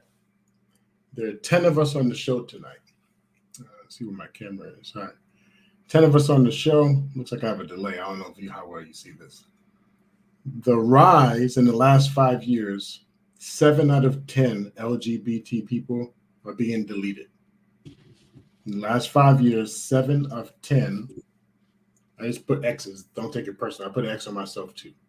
7 out of 10 are being deleted in the last 5. Black queer people only. Now, let me tell you where I get this number from.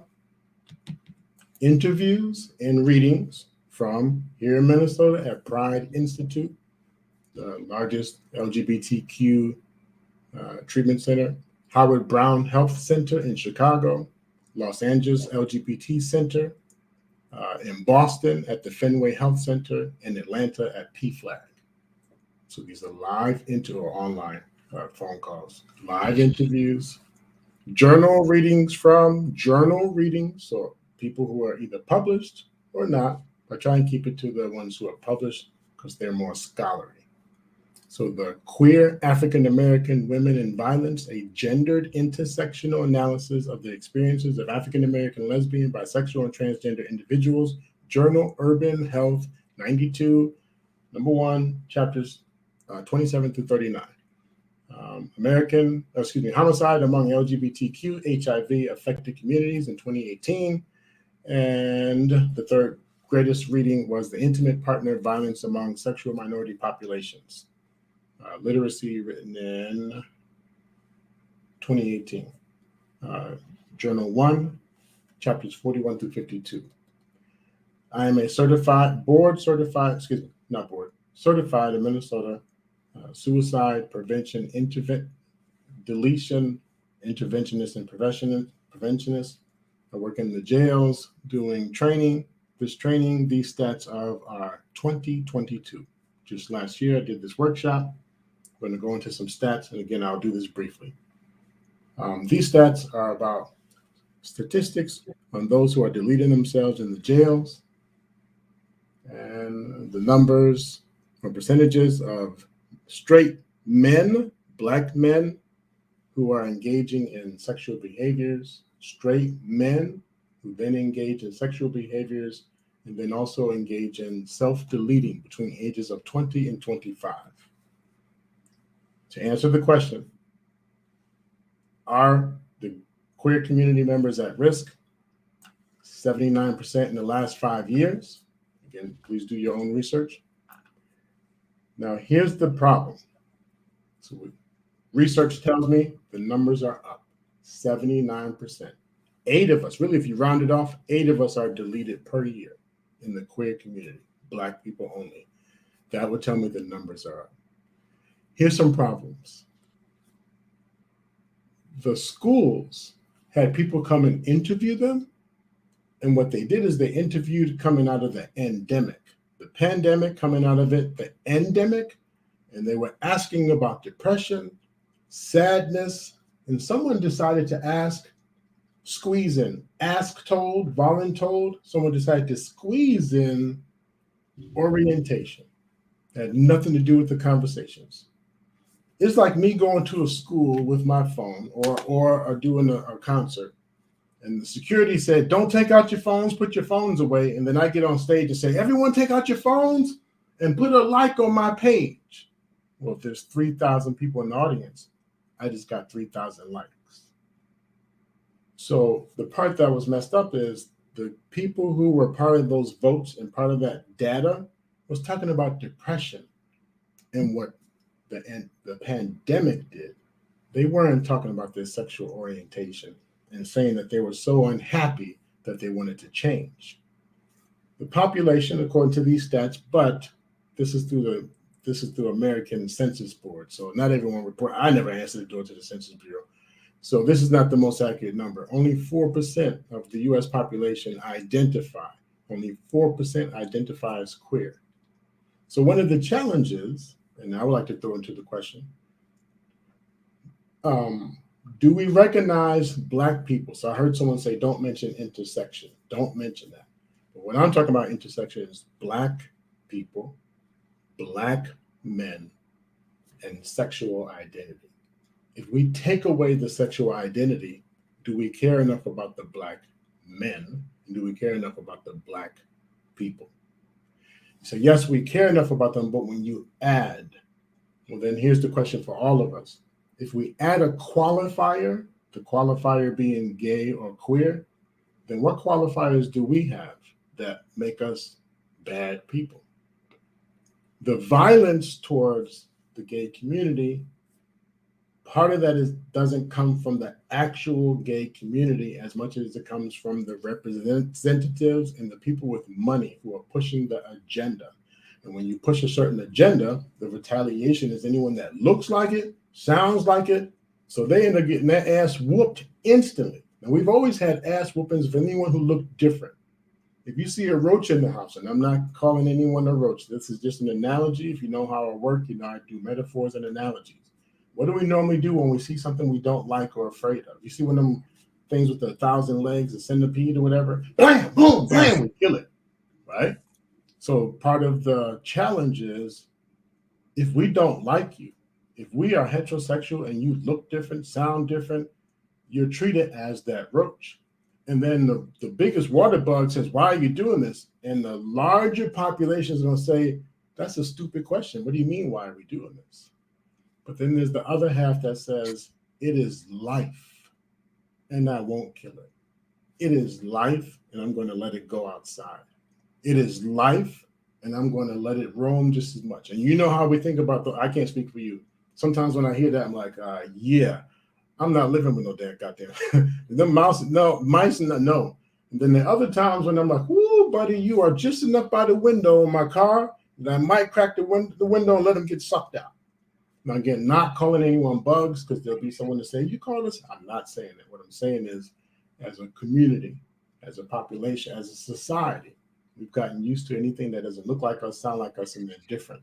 But in the last 5 years, the stats have gone up because of the situation that we all have been placed in. And that's the angle that I'm coming from, because the angle that we've all been placed in, we've actually been pit against each other. So now where our women, Black women specifically, and I heard someone say if we love them more and be kinder to them, I can tell you personally, we can love them till we're blue in the face. There's already a belief that Black men are trash. So then while this one side of the population is trying to prove we're not trash, there's another population saying you are because you don't accept us. And so the other question is, you mean if we don't accept you, we're trash? And that's what makes it go back and forth, back and forth. We don't like you. Why? What did we ever do to you? And then I'll end with this. Please keep in mind, you don't sprinkle gayness on somebody. You don't sprinkle it on them. It's not a drink that they take. It's not something that just boom. It is part of the human spectrum. The human spectrum. If you raise dogs or kennels, again, not calling anyone a dog. What I'm saying is if you have a kennel, you ever notice how there's one albino? You ever notice how one has these dots, another one has? So part of it is DNA, period. Do your science. We can send a rocket to the moon. We can do all these kind of things. We need to learn to accept that DNA is a real thing, no matter how you slice it and dice it. And none of those people come out. And none of those dogs that come out. None of those anything that is created in a certain way ever has a choice in that matter. So I get a double whammy.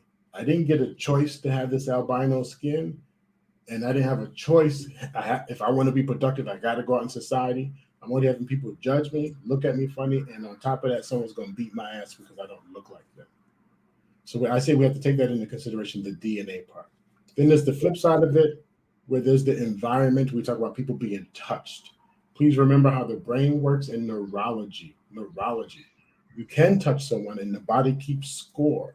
The sensory is there. The brain takes 25 years to develop. We don't have a full brain until we're 25 years old.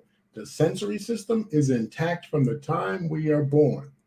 You can handle someone at 4 or 5 years old and their sensory, the sensory picks it up, it works. So then later, now that I've been activated, early activation to this sensory, I'm stuck in explore mode. Then if you add mental health to it, like OCD, compulsions, now have these intrusive thoughts. Oh, I was just thinking about, damn, am I gay?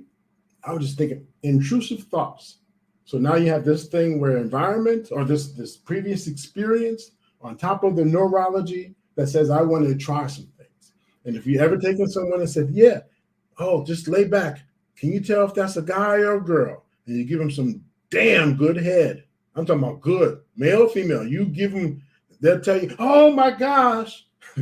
My BMU impression. But anyway, they'll be like, whoa. Oh my God. Yeah, but they didn't know if it was male or female, but they enjoyed it. My point is, is once we are aware, that awareness we don't like. And I ask that we check our prejudices. And lastly, the influence. So 3 different areas: DNA, environment, influence. Those watching the TikTok video and see some, hey girl, and I want to be like, and you change because you feel like you want to be like, not because you grew up that way, because you are. Those are the ones I say have the lifestyle.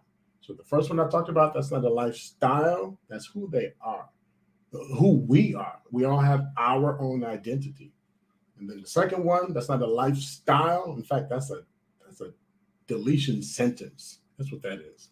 This third one, by influence, that's a style that I'm picking up. And some actually grow out of it. Some say it was an experience, and some adopt it and love it and live it. So I'll land there for whatever it's worth. And if there are any questions, Doc, are you saying that being gay is in the DNA? Is that what I'm hearing correctly? Correct. I'm saying that if you have so if it is in the DNA, then they would be able to identify who's gay before they're actually born. Then, correct? No. Yes, and no. This is how it works. If you have 10 kids, certain DNA, certain chromosomes start to change. But first kid to the fourth kid to the fifth kid. Yes, you can get a full DNA test, a full test before the kid is born to look at where the DNA is and pick up which chromosomes. They cannot look at one and say, that's a gay one. It doesn't work like that. It doesn't work. But you will see that there's a different set of So then it's chromosomes. not in the DNA then. If you can't identify the chromosome that would identify them as gay, then it wouldn't be in the DNA. It will lead to more feminine traits, the same way we talk about trauma being passed on from generation to generation. You don't look at the cortisol and say that it's trauma. Feminine traits doesn't mean you're gay. Yeah, feminine traits doesn't mean you're gay though, and I think to Trey's point, I think what he is saying what he's saying, but to add to it is if there's not a detectable chromosome or gene, then you can't definitively say that it is genetic. You see what I'm saying? That's an assumption. Like there may be. I'm talking science. Markers. I'm not talking an assumption. I appreciate what you're saying, right? But and there since might I'm not be a certain scientist, markers. So I'm saying until that specific, I hate to even say it, but gay gene or whatever can be identified, then you can't definitively say that is something genetic. Now, to your point about the feminine mannerisms and certain dispositions, I suppose maybe that's something. And if you know about that, then. But as far as a specific gay gene, how would they know this? How would they know to be feminine unless it's feminine environment? I know you guys listen very carefully, and I appreciate that. I appreciate the space. I want to be clear. I didn't call it a gay gene. I am telling you the chromosomes, and then what we do instead of, you don't need to debate me, date the science. Date. You don't need to challenge me. Challenge the science. The science will show you. Science will show you the changes in the DNA. I'm not calling it a gay gene. What I'm saying is the same way you have a certain length of hair, the same way you have a certain pigmentation, the same way you have a certain, you will see commonly amongst these type of traits and these type of chromosomes and these type of combinations, these people will have more they will have more traits that are more feminine. You're saying there's a marker. You're saying there's a marker in the gene, right? You're saying there's a marker. Correct. But are they tracking that marker from birth, or are they tracking it when they're an adult? When are they figuring this out? Before the birth and after the birth, or at the birth. That's when they check it. It's like a person who wants to know, is my kid going to have Parkinson's disease? Hold on, you're asking that before the kid is even born, that something might not come into 65 years later. They can look into the DNA. Yeah, but they can do it with Down syndrome. That's my point. You can figure out certain illnesses. You can figure out certain DNA. You can figure out certain markers. So I'll leave it there because I don't want to consume the time with debating into science. I'm saying those are the different ways. Well, also, I want to reason. Doesn't it stand to reason that? And I'm not debating. I mean, we're just isn't the point of this to you start with a thing and then we go forward. So doesn't it stand to reason that if you're more predisposed to being feminine in some way, that you would choose ultimately to live a homosexual lifestyle because the mannerisms that you display are not obviously widely accepted by heterosexual women. So if you have certain, like for instance, I have people that I know, friends of mine, who display certain feminine characteristics, and I'll say that I feel like they have a hard time dating women because of those things. So I feel like sometimes people may choose to live a homosexual lifestyle after a while, because if what you're saying is true, if there are certain markers for femininity in men, then I could see that being a thing. I agree with you. And here's a conversation I just had today. I asked the person, are they choosing? And they were fighting so tough with the idea of what other people would think about them that they chose not to explore these feelings because they fear what people think about them. Do you get erect from it? Do you get aroused when you think about a man? I do. Okay, so what's stopping them? They are choosing not to engage. Now, the flip side of that is a 1-year-old baby, male, you can change their diaper and they have an erection. Who showed them corn? Who read a magazine? Who did some dancing? No, a 1-year-old baby with an erection when you change their diaper. You take a male 10 to 13 who will have what they call a wet dream. Did they choose that wet dream? No, and females have it too. A wet dream, a change, transition, what we call the whole adolescent stage. Those are stages that we don't choose those. So some people have an experience, or some people have this feeling, or some people have an experience that they say, actually like it, and I choose to be this way. My question is, what led to that choice? What led to that choice? And was that part a choice? Last part, doing my hair. I choose to be bald. But if I let it grow, I'll get that chia pet look. So that part, I can get some choices. I can get some different things done, but the natural part of it, so I shave. My point is, there's a natural part of it, but I choose to go totally bald. There's a natural part of it, and people choose not a lifestyle, but to move forward with however they feel and choose to engage with other people. So I want to say this real quick. Okay, go ahead, Mr. Bennett. Go ahead. Yeah, so let's just assume, because I made the point earlier about not caring. I wasn't trying to be flippant with that. Mm-hmm. But if the science bears out, let's say hypothetical 10 years, they find the gay gene, for lack of a better word. How much of the conversation, though, do you think will change, or how much do you think people's attitudes will change? Because honestly, I think for some people, it's just baked in. If they find it scientific wise, if you're just a religious person and you just believe that God is against that, no one's going to change your mind and no one's going to change your attitude. If you are already convinced that it's hereditary, or not hereditary, but if it's in the DNA, you're born with it. Again, you're not going to be changed. So are you optimistic in any way that should science bear this out, that this is something that can be identifiable, that the conversation, and let's tailor specifically to the Black community, will that conversation change? Because it seemed like a lot of people hung up on that. I don't know if it changes, even if the science bears it to be otherwise. Well, great question. Here's the deal. Not everyone believes in science. Not everyone believes in God. Not everyone believes in nature versus nurture. Not everyone believes. So the problem that we're going to run into, this will never be solved. We'll never have a happy. So my thing is, how do we coexist? Which is part of the reason I said I don't care, because we still have to. It doesn't matter. We have to find a way how we're going to make this work. We coexist by understanding how toleration actually works. Right, toleration. That's how we coexist. We coexist by understanding how toleration actually works. Toleration doesn't mean that I have to respect you or I have to like you. Toleration means that you are allowed to live your life without any interference from me. You do you. Mm-hmm. Like I said before, if it were up to me, I'd build a bridge. And then when everybody homosexuals on one side of the bridge and heterosexuals on the other side of the bridge, I blow the damn bridge up. You go live your life, do whatever the hell y'all want to do over there. Yeah. And we do whatever the hell we want to do over here, because that's toleration. I was in the military during the time of don't tell, don't ask. And it was perfect because we never had to have this discussion. You couldn't talk about it and I couldn't ask you. So it didn't matter. That was the beauty of it. I am all for toleration, but what has happened here, and what I think that the community has failed to acknowledge is that this is not about being equal.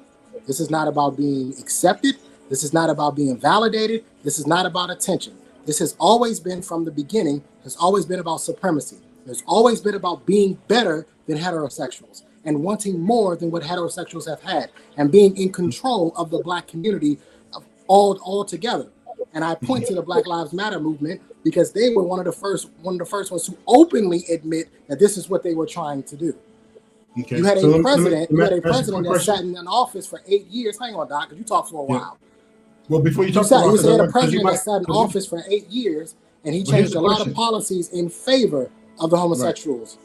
Well, here's the question. It'll save us some time. Save us some time. Doc, I didn't interrupt you one bit, Doc. I didn't interrupt you one time. But it might save you some time. No, I don't need you to save me any time. I need you to be quiet and listen like I did for you. I'm saving the whole panel time. For the topic of tonight, what does that have to do with the president? What does that have to do with the movement? The question is, are they any more in danger? That's the question. And I'll yield. The point is, you didn't let him finish, Doc, because the President Obama. President Obama. Here's what it has to do from my standpoint. His tolerance, and he's the one who opened up that jar of worms to put us where we are today. Okay. Then my question. That's what President Obama did. But my question would add to what Trey's point. I want to say, hold on, hold on just a second, guys. Hold on just a second, Mr. Payne. I want to say this real quick, so we can get, because we got to get lost in translation in here. He said Nathan. Oh yeah. So I definitely want to get him in, but I want to say this first before he goes. I was sitting here reading the Human Rights Campaign. Guys, be in mute, because then we're going to dismiss Trey. I was only adding that part to see if Trey's answer would. So I think if you change the topic, then we miss out on what Trey was saying. Okay, what Trey needed to finish is what he was going to say. Trey, what you going? Nah, go ahead, Black man. Go ahead.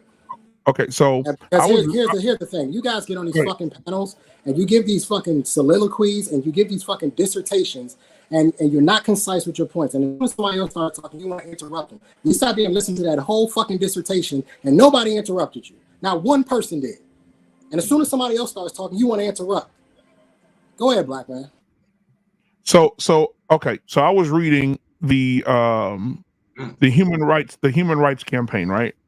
Mm-hmm. And for 2022, they had posted, and this is, to all the people who lost someone who's in the LGBTQAI plus community, our prayers will go out to you, right? That's your family. It says, sadly, in 2022, I didn't do 2023 because we're still in 2023, so I didn't do the numbers. It says, sadly, in 2022, we saw at least 41 transgender and or queer or gender non-conforming people were deleted based on violence toward the LGBTQ community. So in 2022, for those 41 people who passed away based on those hate crimes, shout out to their families. I wanted to throw that number out there and say, condolences to their family. But I also wanted to add that we're forgetting something that's very important. And Dr. Nkumbe gave the numbers and he gave the statistics about the violence. But I also wanted to add something because I do too have children, and I wanted to add this to the thing, and we'll get lost in translation. I want to add a number to you guys' mind: 193,151. Right? I'm gonna say the number again: 193,151. That's the number of Black females between the ages of 20 years old and younger who have came up missing in the year 2022. Let me begin. 193,151 of Black women, whether you like them or not, hate them or not. I'm talking about these are babies, some of them 15, 16 years old. 20 years old or younger have come up missing. That's almost 200,000. You don't see this on the news. You don't see this in your local paper. You don't see this on the front page of Yahoo. You don't see this on Google. You don't hear about this at work. You don't hear about it nowhere. But again, condolences to the people who passed away in the LGBTQ community. However, We all got almost 200,000 girls from 20 down who they don't even exist anymore. They're not even here no more. Somebody snatched them up, and nobody's saying anything.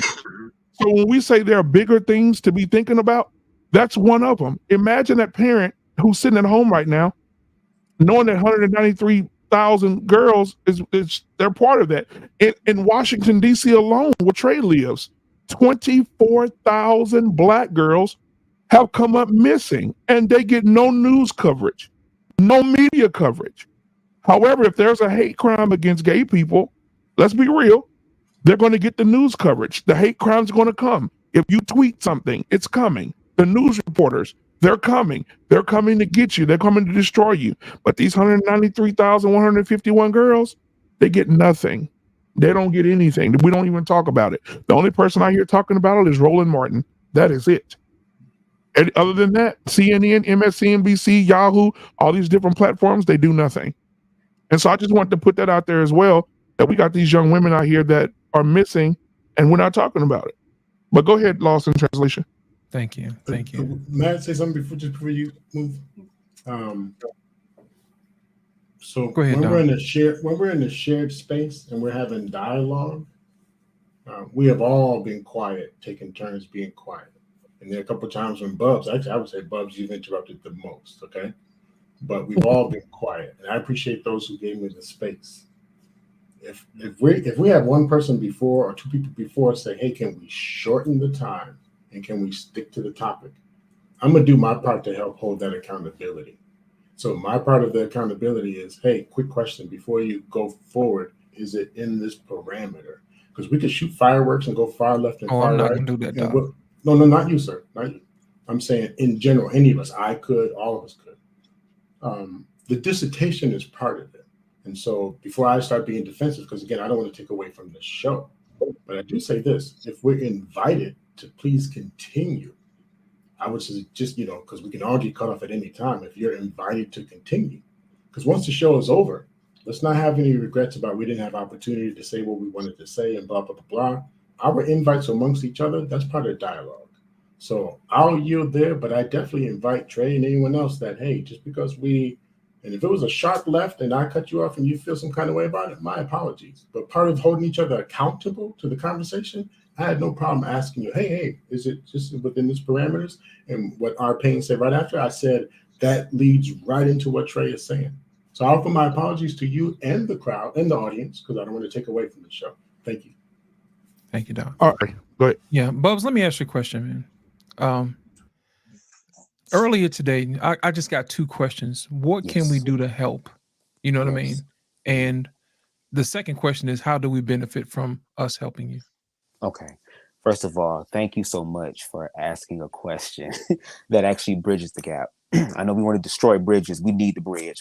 Everybody got different skills and stuff. But I would say the first thing that we could do is literally invite the people in to be able to have the conversation and to continue those conversations. You know what I mean? Like, I came up here and shared my personal experience, and it's all of a sudden I'm an outlier, or it doesn't happen to everybody.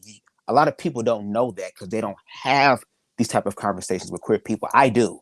My whole channel, a lot of the questions that's being asked tonight, I have done lives for hours answering all of them, going into context and nuance to break it down. So first of all, education. Second of all, dealing with this whole fear with the children, because if we can acknowledge that gay can be sprinkled about, then why do we believe it can be sprinkled about amongst the children? And when there are queer children, how are we protecting them? I grew up as a queer child and got bullied by my peers of the same age. The first time I heard the F word was in church. The other time I saw it enforced was by my heterosexual peers around my age. So that fear base of something being wrong with queer and all that stuff is being pushed onto the next generation. So I just feel like education and talking through the fear. And I want y'all to speak y'all truth. I don't want y'all to look, if you want to call me a fag, I choose not to be triggered by that. But I just want people to be honest about where they at. Even if they don't agree with it, they're headed, they think it sucks. That's fine. Can we talk about it so that people can actually learn from it? Secondly, as far as you said, as far as how can we benefit from us helping you? Because anytime there is a symbiotic relationship between Right. two entities, Right. it has to be reciprocal. You Of see what I'm course. saying? What is course. it that we gain from assisting you in this particular situation? Well, we can gain things like we've seen historically in the past, like with Bayard Rustin. He has a whole documentary that's coming out. He was the individual that was responsible for the March on Washington. There was a point in time where the people who were against, of course, the racists, they wanted to literally besmirch Martin Luther King's movement or the civil rights movement. So they had to get rid of him because there were rumors that maybe Bayard could be sleeping with Martin Luther King. And of course, at that time, it was very horrible than what it is now. But if it wasn't for him, that wouldn't have been that March on Washington. James Baldwin, there have been other queer people who have been implemented to the Black community, and they're just swept under the rug. We could even take it deeper into Black churches. Black queer people serve the church, sing in the choirs, direct the choirs, all the stereotypical stuff to help enhance the atmosphere. But then we're being told to leave who you are outside. And that's where the issue comes into play. Like, it would be better if you accept my humanity, because then I'll be able to accept your humanity, and then we can work at just being humans. That's what I want. That seems like the easiest situation. Now, So it would be those two things. Right. Let me ask you a question. But earlier you talked about you were out with your partner, and those people were basically harassing you guys, right?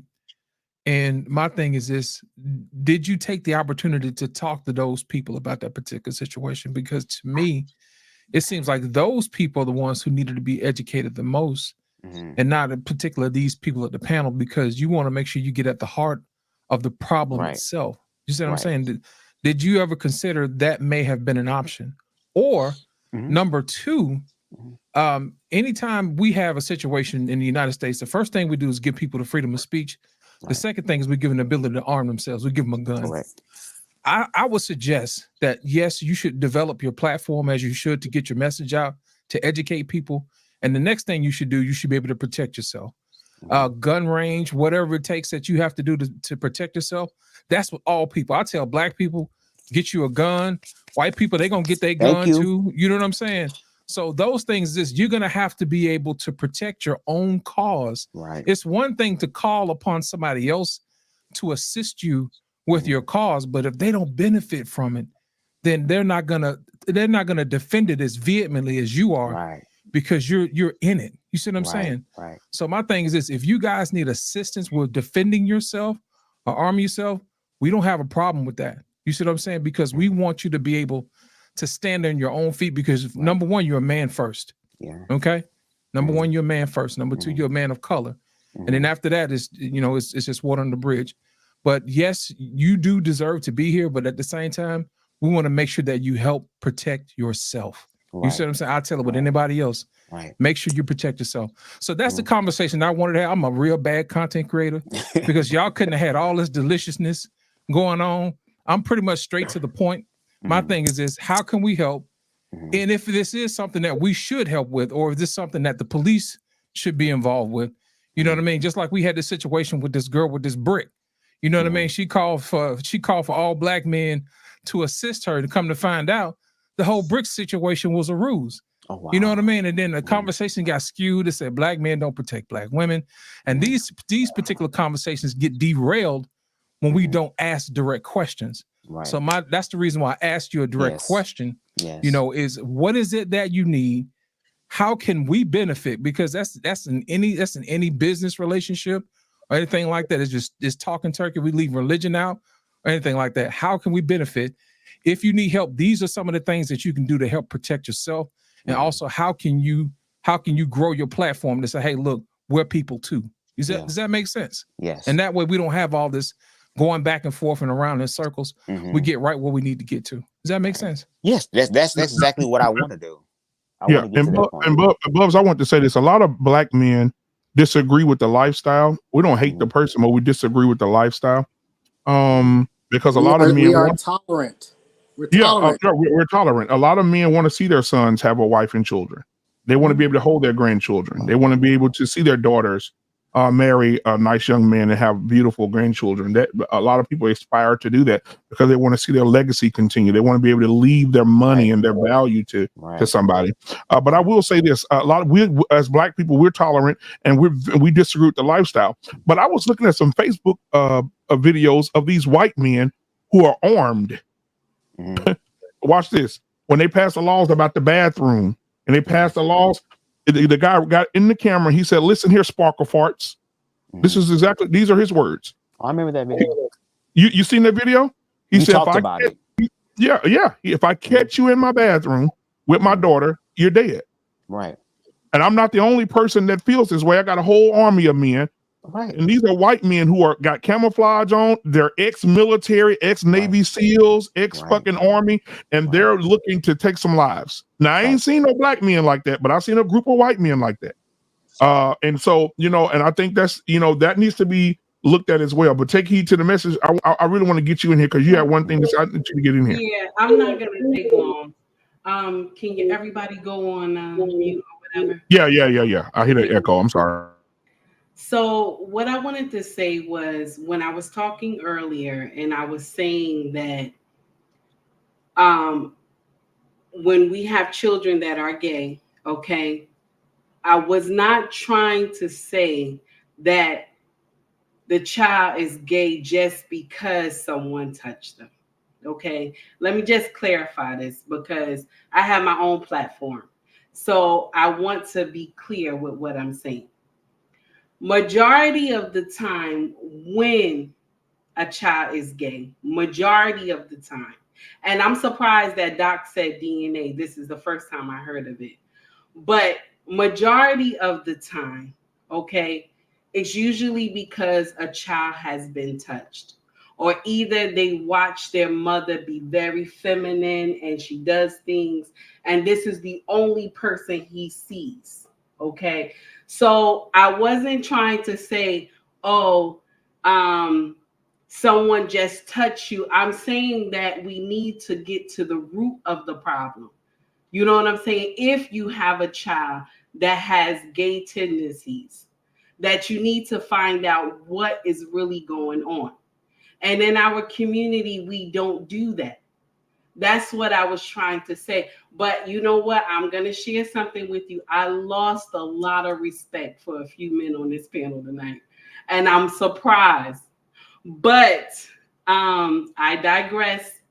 But I'm shocked at all the answers that came because even with us, and I'm going to share this with you, even with the Holy Bible, I'm not sitting up here saying that I'm a perfect Christian. I am not. Far from it, honey. Far from it, baby. I have done sin and nonsense, okay? So I cannot sit up here and judge, but I don't like when men of the cloth will dictate the Bible in a certain way, and it was written this way. This is the problem with a lot of Christians, is that we will take the Bible and switch it to our own narrative so that we would feel right. And so when judgment day do come and you have to go before God, how do you explain this? Because you took the Bible in a different way and it's not what God intended it to be. If God said that this is not what it's supposed to be, that's what it's supposed to be. We are not supposed to be interpretation of what God said. Now, I'm not sitting up here judging nobody because I have done nonsense myself. Because even in the Bible, it says the wage of sin is death. That's all sin. No matter what you do, that's all sin. That's just like if a woman sleeping with a man and he married. That's sin. It's the same thing. So I'm not sitting up here saying who is who and who is who. But my problem is that how we depict what God said and how he wanted it to be. Now, for any child that is in the gay community, listen, I'm the wrong person to judge anybody, okay? I have people in my family who are gay that I love so much. First of all, I got one that is my right hand. So I'm not going to sit up here and say nothing to anybody that is wrong. But I tell this person all the time, I love you. I'ma always love you. Anytime you ever need me, I'ma always be there for you. But I just don't agree with your lifestyle. That's just me. And I'm not sitting up here talking about I'm a perfect Christian or anything like that. But I just lost respect for a lot of them. I'm surprised. I'm surprised because we will sit up here and say we are a man of the cloth, or we know God, or I'm surprised. And this is the problem that I have with even in the Christian church, because we will go and take the word of God and switch it to a narrative and then say, this is what we believe God said, when God said something else. So that's the problem I have. But I do not think that, just like, I don't want to sit here and be like, because they were touched in the wrong way, that this is what happened. It could just be what they saw. Okay, that maybe it aroused them. I just wanted to make that clear. And I'm done because I just want to be quiet for the rest of the night. So that's it. So, yeah, and take heed. I will say this as well to add on to what you just said earlier in the show. When I said what I said about God and what the Bible says, I said this show wouldn't even be happening if we were doing what God wants us to do. And when I said that, the response was, but that's your interpretation. So the word always gets challenged when you speak it. That's your interpretation of what the Bible thinks. But the Bible's that's black and white. If that's what you believe. If you're a Christian and you believe it, some people don't believe it. But if you're a Christian and you believe what the word says what it says. It gives an instruction on this lifestyle. Go ahead, J Mac. No, I'm sorry. No, I just want to offer reassurance to anyone. Queen, take heed to you and anyone on the panel or anyone in the chat. From my perspective, what I offer, if I say, sprinkle or add or touch or DNA, this is just data that I collected. So I just want to be very clear. It may go against any one of our belief systems or whatever. It's just data as I collect it. I find the phenomena behind it. I report the data. So sometimes it may sound like I'm going against or in favor of. It's neither. I'm just saying here's the data. But each one of those are represented because I talked about DNA, talk about environment, which would include the touch or even influence. So I just want you to know from that perspective, in no way, none of you on the panel or in the chat am I saying your way is wrong, your way of thinking. So I just wanted to be clear on that. Go ahead, Jay. Okay. So I kind of want to not necessarily to segue, but Bubs, I did want to ask you a question. Um, so the title of this podcast is "Queer Nation Says They're Under Attack," and of course, our purpose here is to come to some sort of conclusion of whether we believe that to be true. So, of course, I think it's pretty obvious. My stance is I don't particularly believe that, but I will say maybe when you say in your mind attack, maybe you are not just only talking about physically being attacked, but maybe verbally or in some sort of social context. To which I would say, do you not and not and no shade, it's nothing but respect, but I have heard you say this very thing. I have heard you on your own show do that thing that people do where they say, "Oh, if it's a black man and he has like vehement objections to the homosexual lifestyle, then that must mean he's undercover." Like, why is that such a recurring talking point?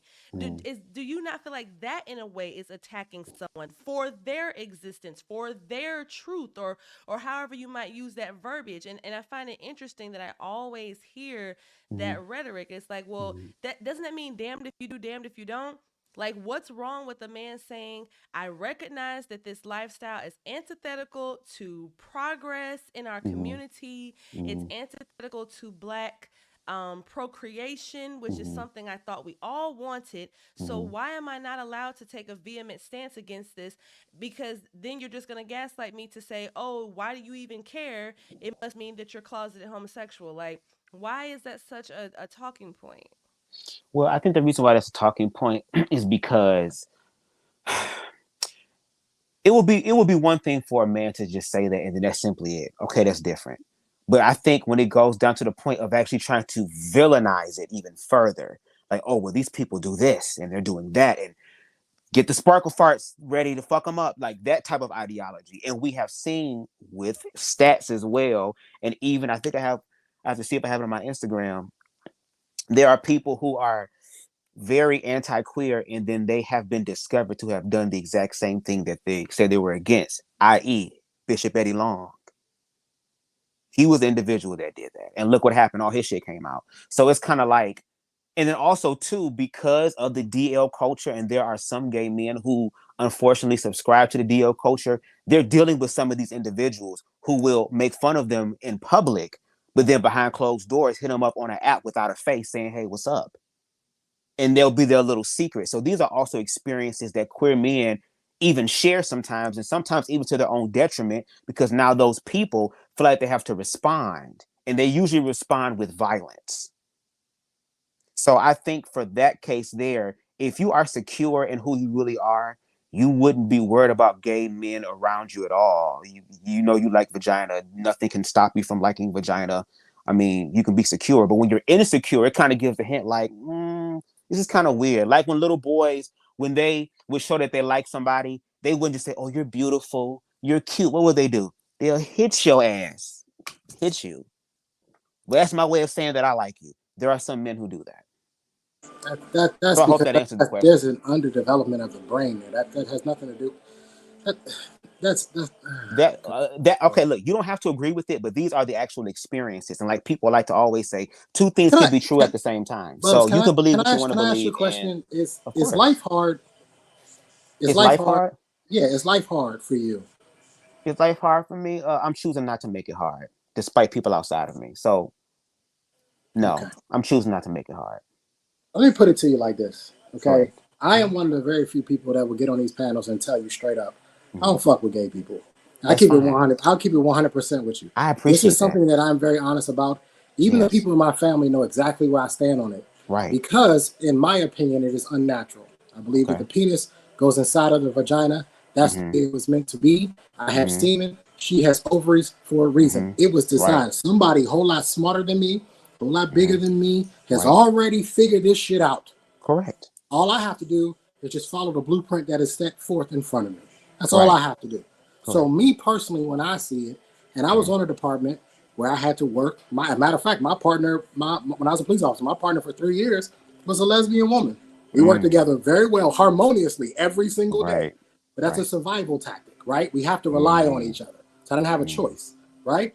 But if you ask me whether or not I would have chosen her to be my partner, the answer would be no, 100 times out of 100 times. Right. I would have much rather taken a heterosexual male. That's just my personal opinion. Now, I'm one of the guys who will say it because I don't care about being canceled. I don't give a damn what people think about me anyway. Right? But at the end of the day, what I have a hard time with is the idea that gay people don't want to run our community. And I want you to address that. Do you believe that heterosexual men should be leading our community, or should homosexual men? I feel like whoever is goddamn qualified, whether they straight or gay, should be helping to run and be leaders in the community. Okay, if you can get the job done, that's all that matters. Okay, what would be some of the elements that would qualify someone to lead the community? Somebody who knows how to tap into the emotional morale of the community. A lot of emotion, because Black people are very emotional. So we are moved by speech, which when we give these soliloquies, they move people. That's the point. So I would say someone who has that type of energy to inspire the people. Somebody who can strategize, put shit together. And of course, we need the strength and the tenacity along with it. That's why I said earlier, the other queer people who contributed to Blackness, they were queer, but they even had to hide their queerness too. Okay, what you just described, is that masculine or feminine? What do you mean, as far as what? The What I elements just that you said? that you Oh just yeah, described they're about the masculine and leadership, feminine. was that masculine or feminine? They're both. They're both. They're That's why. both. Let me ask you a question. If we had to go up against another race, would you prefer feminine qualities or masculine qualities? I prefer both. I don't choose between the two. It's about the blending of both of those. And this is the reason, Bubs, why homosexual men cannot lead our community. This is the exact reason why. Because the other communities are putting their biggest, toughest, baddest motherfuckers up at the front. And we got to fight with them. I've said this a million times, and I'm giving you a little bit of my history. Yes, 8 years in the Air Force, 2 tours in Iraq, 1 in Afghanistan. I was a police officer for 6 years in DC, 6D. I worked in the hood. It takes wolves to hunt wolves. Yeah. And the other communities, Indian, white, Asian, Spanish, they are putting their biggest, baddest dudes up against us. They don't give a damn about emotional intelligence. They don't care nothing about femininity. They're gonna take their most masculine guys and send them into war. You're gonna tear your head off. You're right. And so I that's the reason why I understand asked where you're you, coming can from, you Buzz. I protect understand where yourself? you're coming from, but at the same time, the way I was trained, force needs to meet force. If you hit me with a knife, I'm either gonna have a knife or a gun. Yes. That's how this works. That's the form of self-defense. I'm not fighting against that issue. That's the thing. I want people, just like Art Payne said, to defend themselves. But here's the thing here's another perspective that I'm giving to build off what you're saying. You definitely need the strength in war, but that's not the only thing that's required in war in order to win a war. That's why I said also you have to strategize. That could be a unisex type of thing. A lot of Black women have strategized to be able to keep the Black community together. Sure. And then on top of that, Bubs, real quick. I'm gonna let you finish. I just got one promise. Wait, I promise I'll finish. Because you was talking about the masculine and feminine. I just want to make sure I get that out the way. The feminine aspect, yes, they send their biggest and baddest into war until they see their motherfucking friend head blown the fuck off. Oh my God, shit is real now. And it's like a song from Scarface. I've never seen a man cry until I seen a man die. Everybody big and bad until death comes into the view. So that's why I said the emotional intelligence is there, because if the morale is low, oh my God, we stuck somewhere, they got us down, people are going to be lost. There needs to be people who are leaders in the midst of chaos to be able to build the emotional morale. That's why a lot of times in history, before they go to war, they would get up there and speak about, you better fight. You got your goddamn family, your friends, all that stuff. That's an emotional thing, at least from the context of this society. So it's a blending of both of those things. Let us have a conversation. Okay, go ahead. Bubs, what you're describing is stoicism, which is inherently masculine. Yep. That's what you took it right out of my mouth. What you just described is stoicism. You took it right out of my mouth. I'm telling you this because I've been in a fight. His head blown off, but he was shot. And let me tell you what actually happens to guys who are trained. Now, we don't need to go off into this deep end, right? But what actually happens is you rely on your training, you actually go forward. You press forward, right? There's no such thing as, I'm going to start crying. Now, yeah, you may cry back at the ceremony later on when they acknowledge his death. Right. But right then in the moment, we got business to attend to. Right. This is my issue. This is why I say I would blow the bridge up, because I can't count on you guys when I need you. I don't need your emotions out there on the battlefield when we going to go deal with the other guys. I need you to put your helmet on, grab a rifle, let's go to work. Yep, exactly. And here's the thing: I am perfectly okay if you're a gay man and you can do it. If you can do it, the more numbers, the better. But what I don't want to see is your freaking emotions. That is a feminine quality. Leave that shit at home. And again, go ahead. No, I was going to say that was my question, and not trying to be funny or comedian here, but my thing is, if we were to go to war right now, Bubs, if you were somewhere right now, and because I'm very good with a weapon as well, but if we're somewhere right now and we're at a mall, and a guy just starts shooting at the mall, and you had to be protected, who are y'all looking to run out there and to get that man? Me or Saucy Santana? Whoever gonna get it done. Whoever gonna get it the fuck done. Okay. But no, okay. but that's the thing. There is this assumption that because you're queer, you're not gonna do that. You're weak. You're all this stuff. And I even said it on the last slide. There are videos right now. There are some gay people who not with the shit. I'm one of them. I grew up being bullied, made fun of, all that stuff. I wish the Pennywise clown that fucked with me as a child would fuck with me as an adult. It's an entirely different thing. I got my piece over there right now. I don't even like talking like this. I will defend myself. That's why I said you can call me whatever you want. I don't care. For me, I don't care about the words. And even on my platform, I'm trying to encourage other queer people. If people want to choose to be ignorant, which means they don't educate themselves for whatever reason it is, allow them to do that. I don't care what you say verbally. It's once you overstep your boundaries from verbal to physical that we have a problem. And that's happening to a lot of queer people. And when we look at these laws being put in place now, like in Mississippi, they're banning public homosexuality. It's so vague. What does that mean? Public homosexuality. So if I hug my partner or kiss my partner, I could be arrested for that. These things are getting dangerous. And we see over in Uganda what's going on. Exactly. Uganda said, if we catch you, we won't cut your ass cheeks off. But guess what? Yeah. You know why that happened? Because again, I'm the one that actually They did the did research. not No say shade. that, black man. Stop it.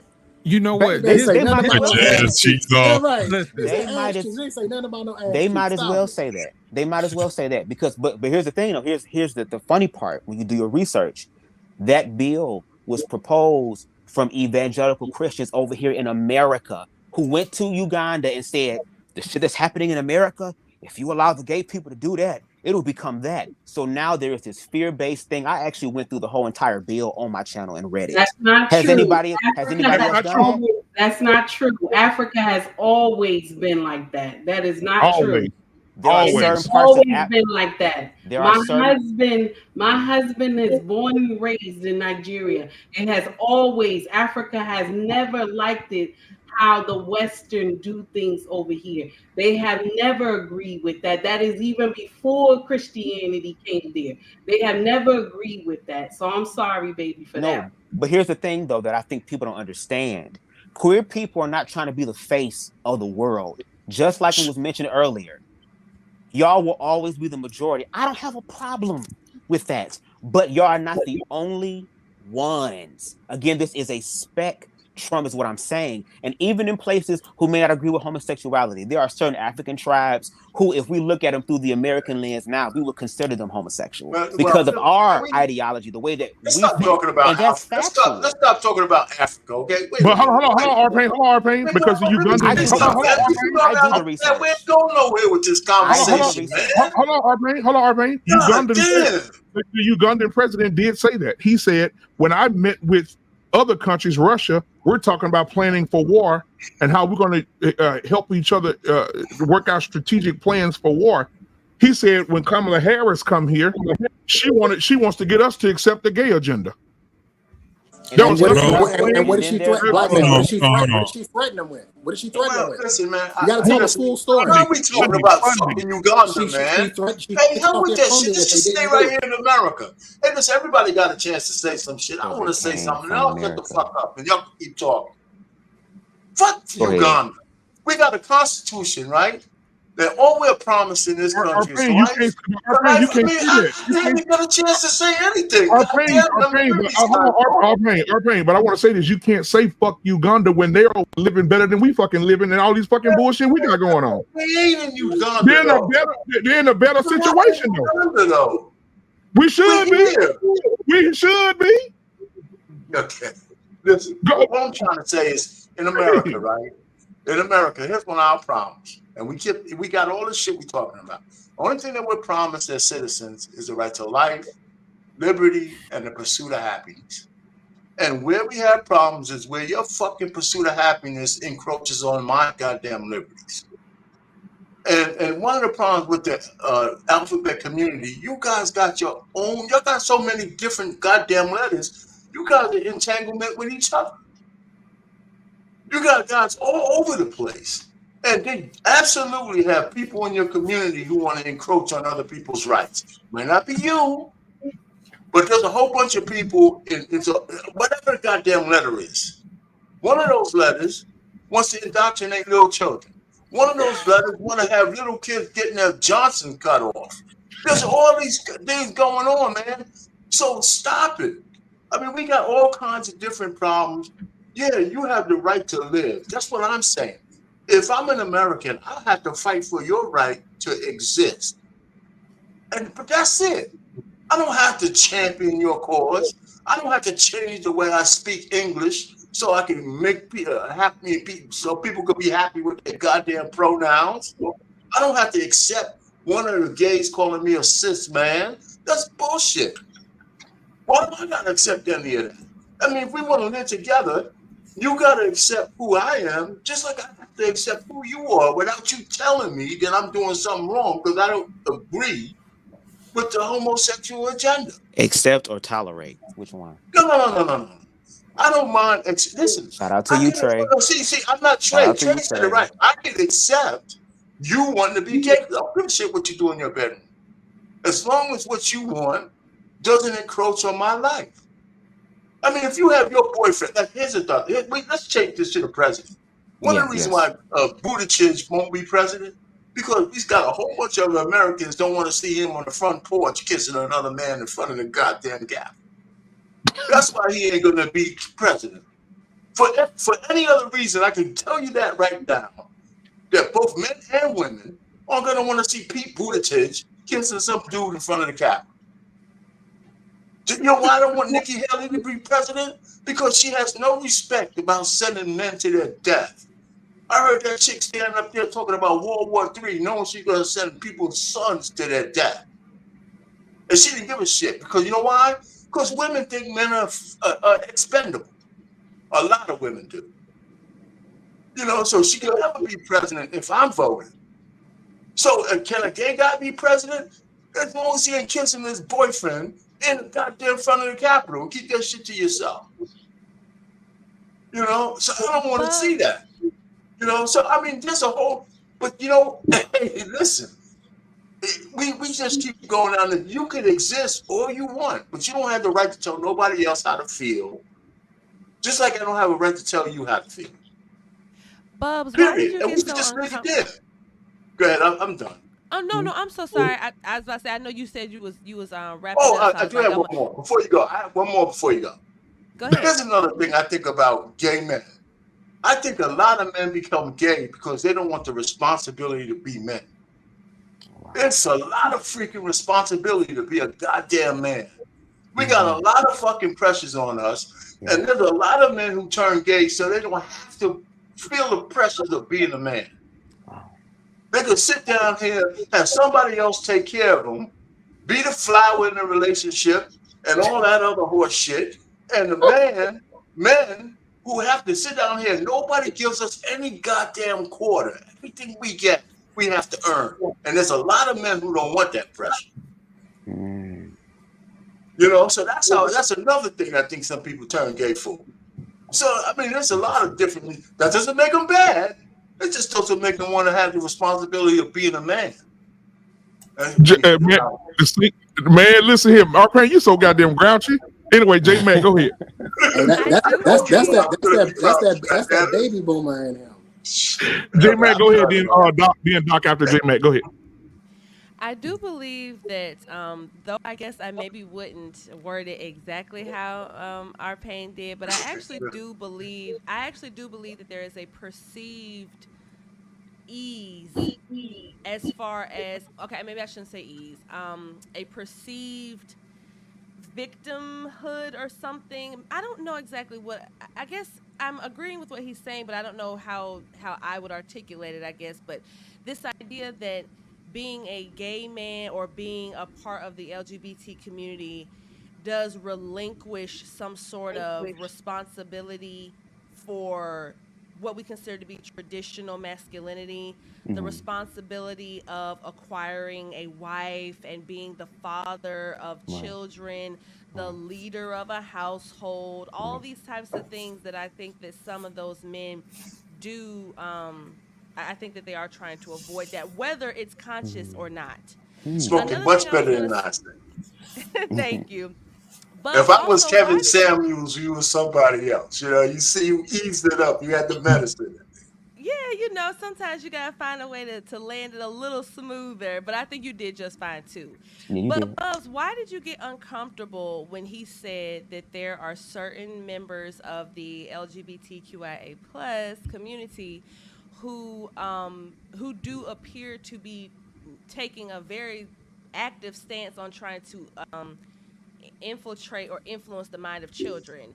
I Mm-hmm. mean, we had a whole documentary. I'm sure maybe not everybody watched it. Even I myself didn't watch it in its entirety, but I'm sure we heard of What is a Woman, the documentary by Matt Walsh, where there were actual medical professionals who were speaking like children, not able to articulate any coherent thoughts about why they thought that it was a good idea or an ethical idea or a medically necessary idea to mutilate children. And when I say children, I mean anyone under the age of what we consider to be legality in this country, which is 18. Of course, we know it should be higher than that because our brains are still developing well into our mid 20s. Yeah. But at least for legal purposes, we recognize the age of 18. Mm-hmm. I can't imagine a world in which there is a medical necessity for a doctor to perform top or bottom surgery on a child Right. based off of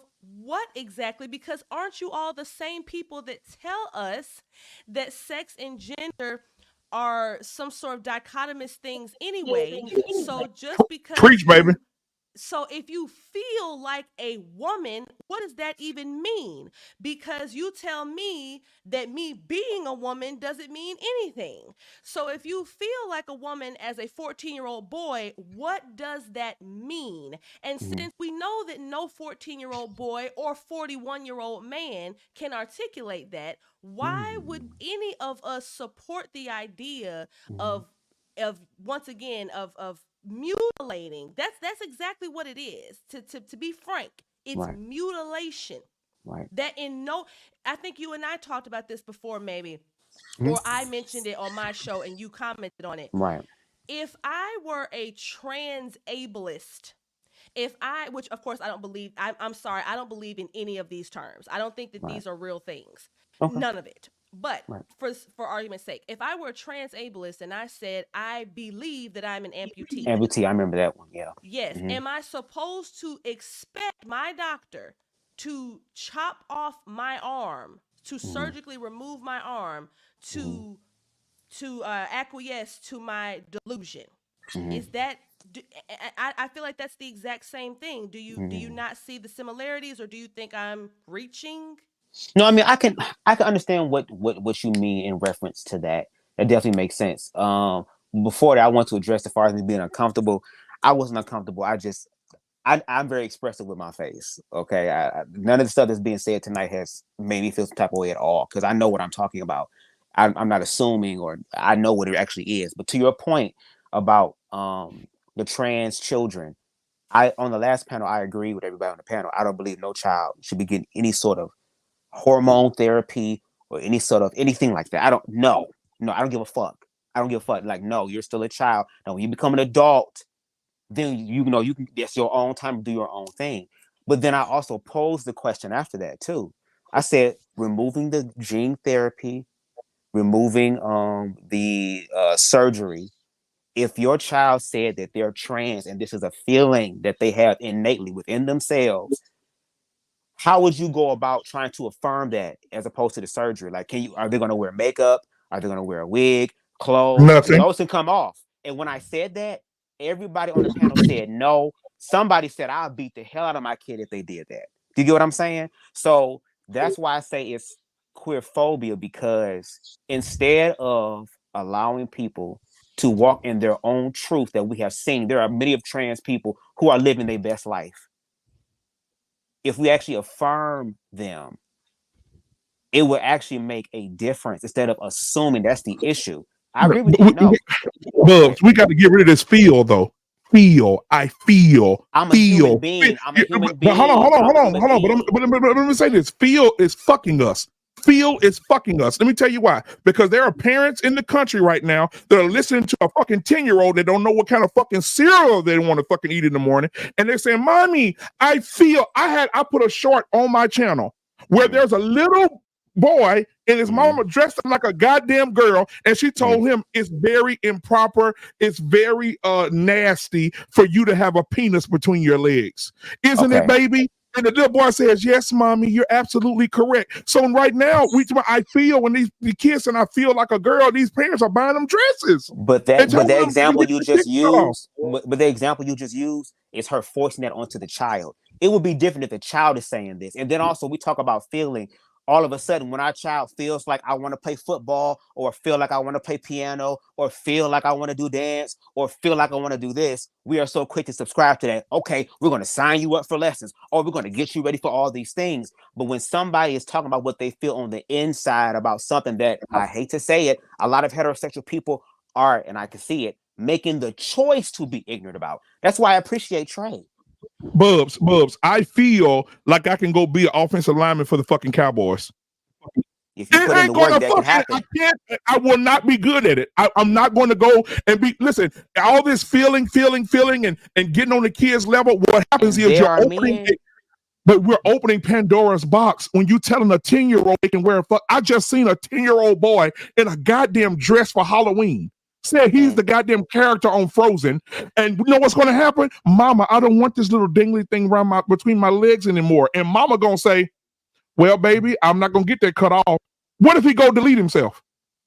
You got to start early. I know you feel, come here, son. I know you feel like a girl and you want to wear a dress. But this is not. If you deny them, if you deny them, they pass laws where if you deny the child, it's child abuse. Or like Dr. Nakumbe said, that could also be a phase too. Are you willing to go down and see if it's a phase or not? There are people who wear goddamn dresses and don't wear them any motherfucking more. There are people who have been goddamn molested by other people, the same people of the same sex, and they still get married and all that type of stuff. Are you willing to go down that scary thing that comes with being a fucking parent? There is no perfect rule book. Can I ask you a question, Bud? On the point you made.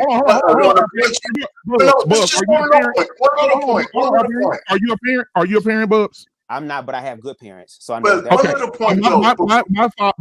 My son is 16. My son will not come to me. My 11-year-old will not come to me. My 13-year-old will not come to me in my house and tell me, Daddy, I feel like a woman, because we're going to address it right then and there. Son, you're not a woman. You are a young man who has a penis.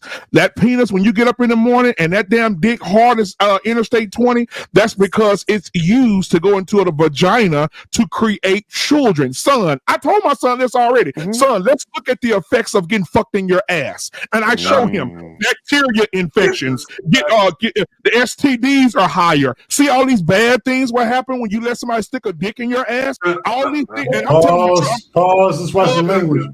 The language. Pause. The language. But I'm being honest. I gotta be real. He can be real. I want the realness. That's what I really want. We don't want the channel. We don't want the channel. We don't want the channel dinged for keeping it real. Let me just say this, though. What if you feel like playing the piano? What if you feel like playing football? Are you equating that to a little boy or a little girl saying they might feel like the opposite sex? I can give my kid piano lessons. I can give a boy a chance to play football. You can't equate that to a boy at 8 saying, well, I feel like a girl and I feel dirty because I have a penis. It's not the same kind of feeling, right? There's levels to that. There's nothing. You can't just, you know, I hear what you're saying, but that's not a good analogy. Let me put it to you that way. I don't think that's a good analogy. That's okay. Let Doc go. Doc been waiting a while. Go ahead, Doc. Appreciate it. All right. So here's one of the bridges that I think where we run into problems. First of all, those who are well-traveled, Trey and a few others on the panel. Thank you, Taki. Love you, sweetheart. See you in the morning. India, Saudi Arabia, Somalia, parts of Africa. You know how much penis sucking is going on? You know how much same gender sex. On one side of the street is a 5-star hotel, and you go across the street and there's a slum yard. Right across the street, slum. Same-sex activities going on. Until you've been over there, I think it's disingenuous to be naming stats and stuff of other countries that we haven't been to.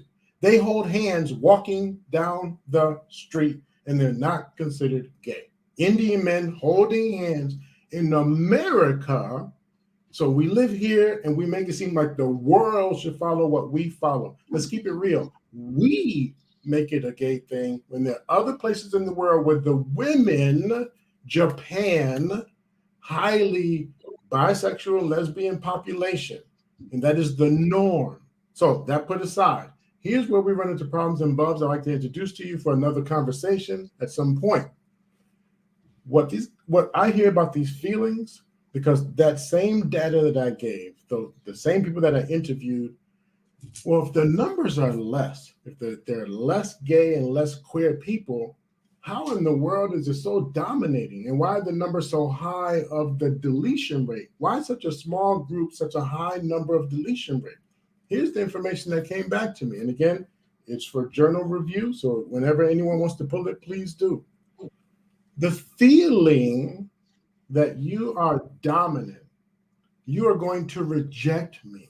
So I get into the feelings of rejection and hurt.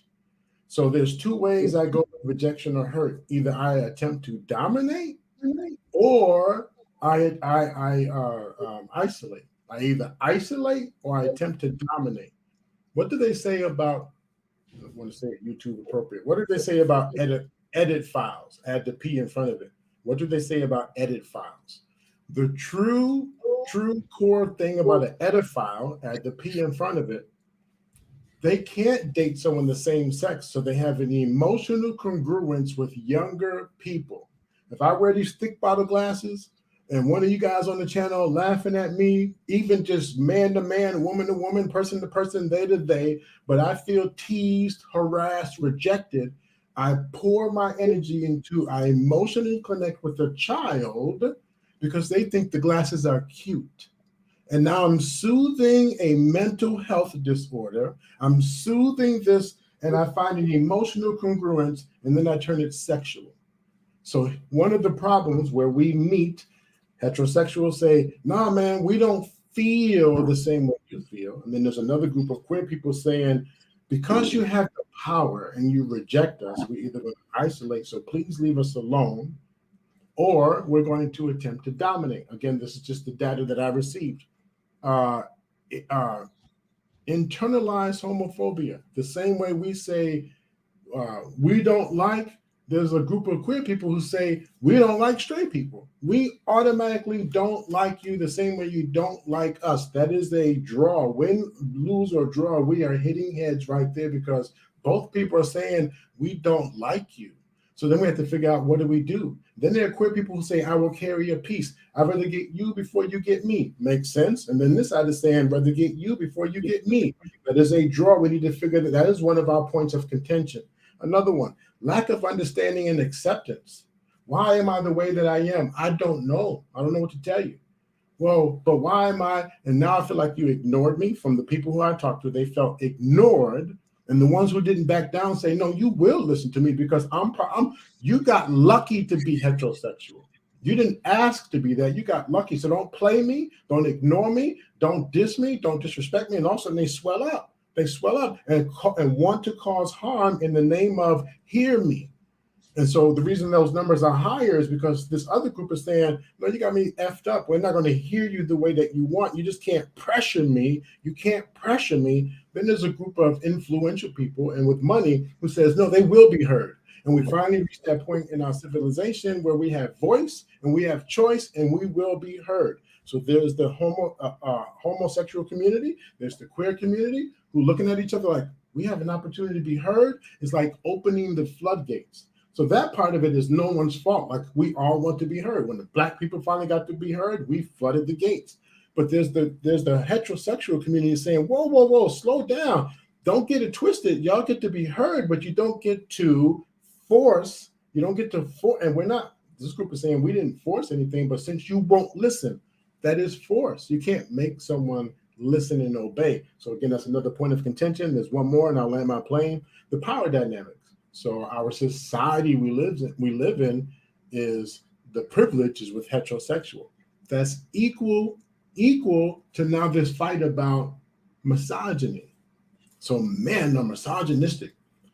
Traditional men are misogynistic, and this whole patriarch thing.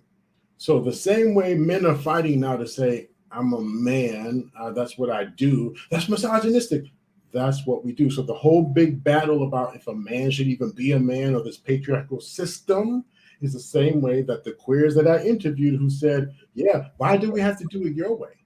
So then the goal to change it from this misogyny and patriarchal system, those who are impacted by it saying, what the bleep are you doing? People, the heterosexual people are losing their mind. Like, did I do something wrong? What did I do wrong? And the queer people are saying, did I do something wrong? That's another spot where we're running into a jam where both people are feeling like, don't try and change me. But check this out. There's more of us than you. So we don't have to adopt to your ways, but you're trying to force us to adopt to your ways. I'll land there, and I just want to say those points are where if we don't clear those points, we'll continue to bump heads because both people in some ways are fighting for the same thing. So that was, yeah, we're about to end it. We're about to end the show, but before we do, there's a few things that I would like to address because I think this is a start of a conversation, not the end of a conversation. But I want to ask Bubs a question, just really quickly, JT, if I can, because Bubs, I want earlier Lost in Translation to ask you a question. He said, "How can we help you?" And how and what was the second question, Lost in Translation? I don't want to misquote you, sir. And how do we benefit from that? How do we benefit? So right now, Bubs, I want you to help me, and this is a genuine help. I'm not. Yes. This is not a setup. This is honest God's truth. I have 3 beautiful daughters. 3 of them, 20, 15, and 13. Right. 3 beautiful daughters, and I want you to help me. If something were to happen, this is more frequent than none. I want to show you something real quick, and I want you to tell me how should I respond to it if it's my daughter. Right. Okay.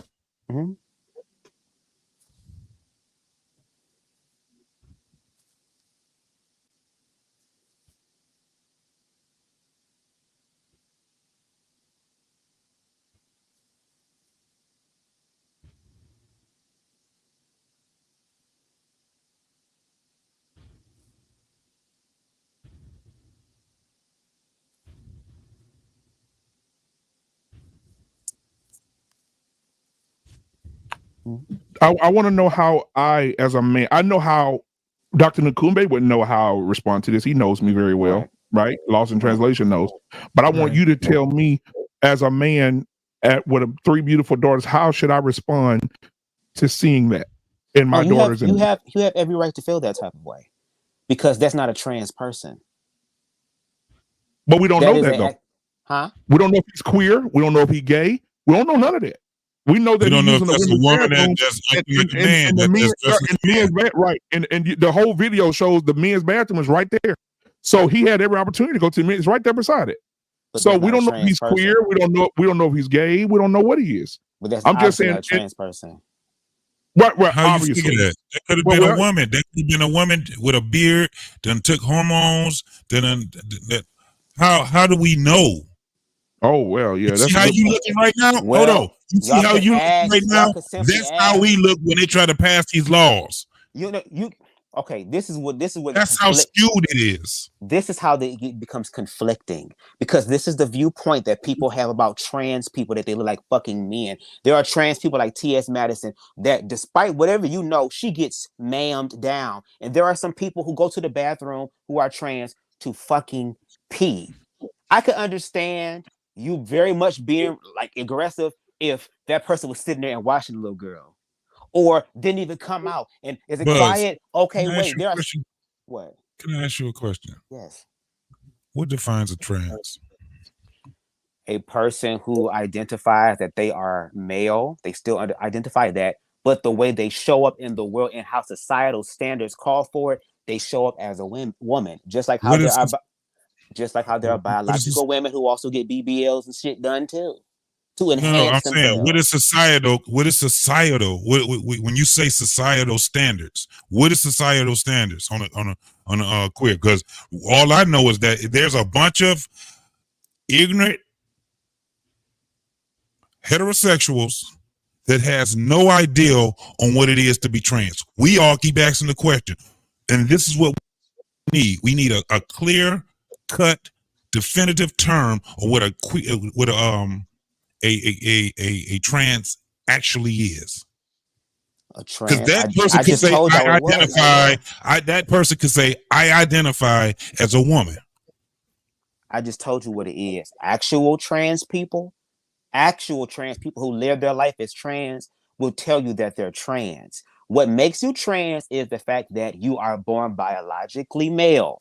They understand that they will trans women will never have a uterus. They will never have the biological functions of females. That will only be exclusive to females or individuals who are trans men who are biologically females. But when I say show up in the social construct, let's be real. Men like titties, men like ass, men like all these things, and they like it a lot big. They like it big too. So a lot of biological women also get procedures done to entice themselves for men or to show up in the way that a woman is supposed to show up. It's the same thing for trans women. They understand that they're born biologically male. They keep telling you that. They tell you they're trans. They say I am a TS. So that guy that just walked out that bathroom. Hold on, JT. If that guy walked out that bathroom and I grabbed him by his throat and I said, "What the fuck are you doing in this fucking bathroom?" And he said, "I identify as female." Then you would have to look through the history and see if that's how he actually showed up. Now, I would say, to your point, there are some people in the world who are sick and twisted and perverted and actually want to stalk children and do some sort of sexual abuse, who end up abusing or riding the coattails of trans people. We're talking about trans people who show up and say they're trans. Now, for that person, if you would have grabbed them up and said that, "Oh, I'm trans," we have to do research. Have you been trans this whole entire time? Or are you just saying this because it's convenient, because you had an ulterior motive? But the issue that comes into play is that when trans people go into the bathroom, this is what a lot of people think is going on. And my thing is, if that's the case, where are all the videos of trans women hiding in the corner, pouncing on people? Why are you not bringing... See, this would be a good idea.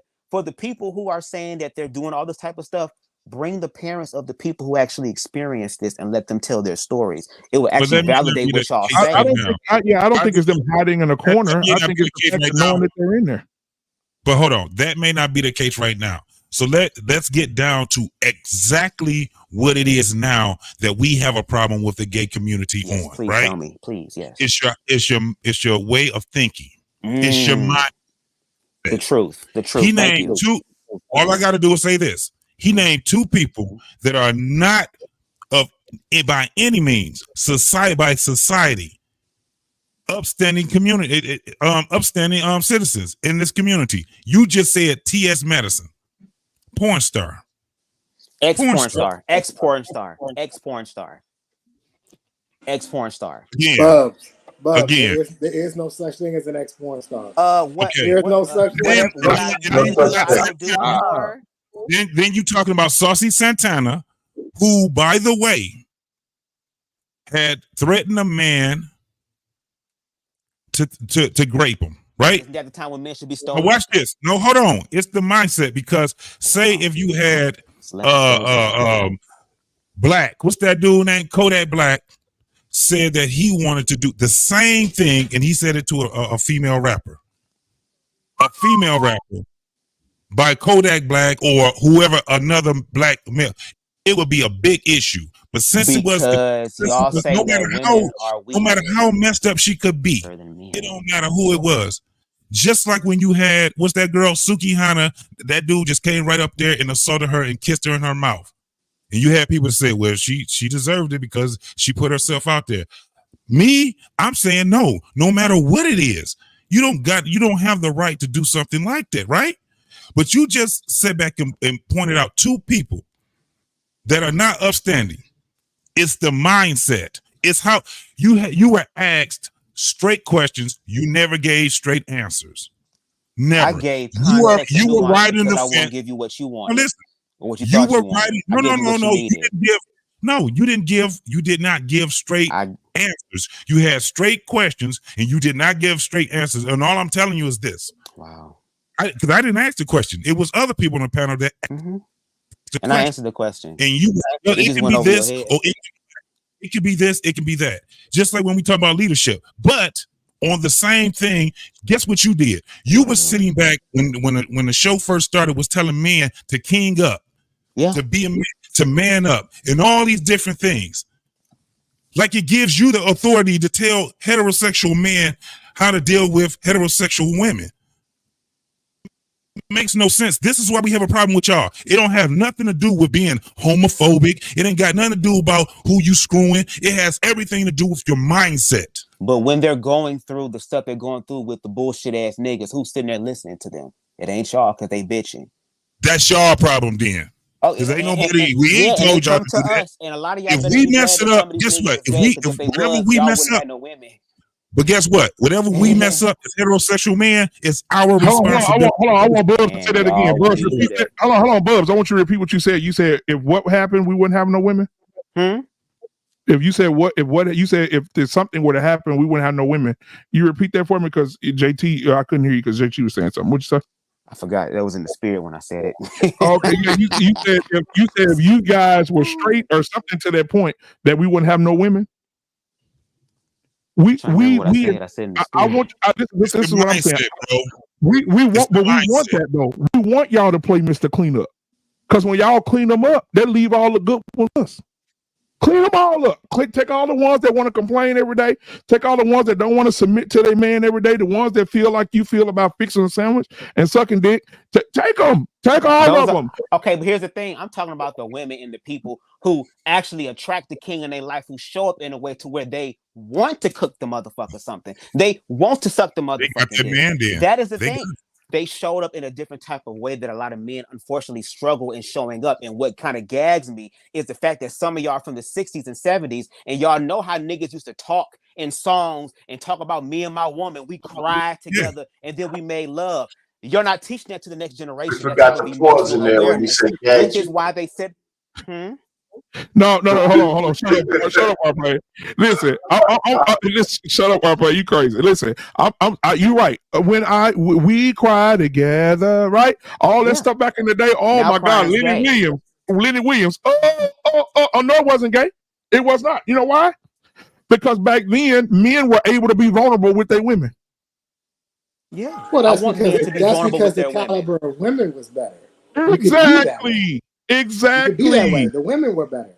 That's because at that time there was an evolution that was growing. Like, let's not act like the music got better because people knew how to communicate. Men were willing to be open and honest. Women were willing to be open and honest, and there was still music of bullshit going on today. Let's not act like this is something new. Bubs, I want you to get on Google and find me a picture of someone kind of close back in the 60s and 70s of Cardi B, Nicki Minaj, Sexy Red. So just find me somebody, just one person that was close to that type of. I seen a picture of Felicia Rashad the other day. Praise the Lord, hallelujah.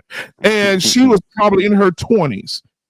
Natural hair, beautiful skin, no makeup, high-rise jeans on with a nice little collar. I said, God damn, that woman was beautiful. It's just like we're missing. Listen, man.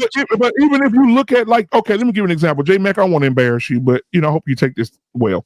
Look at Jay right now. Look at the hair, the smile, how pretty she is, right? She not on here, titties hanging all out on the screen, ass out when she get up to go use the bathroom, purple hair, green hair, orange fucking hair, 5 kids, 4 baby daddies, and then want somebody to accept it. See, black man, you've been married too long. That's the problem.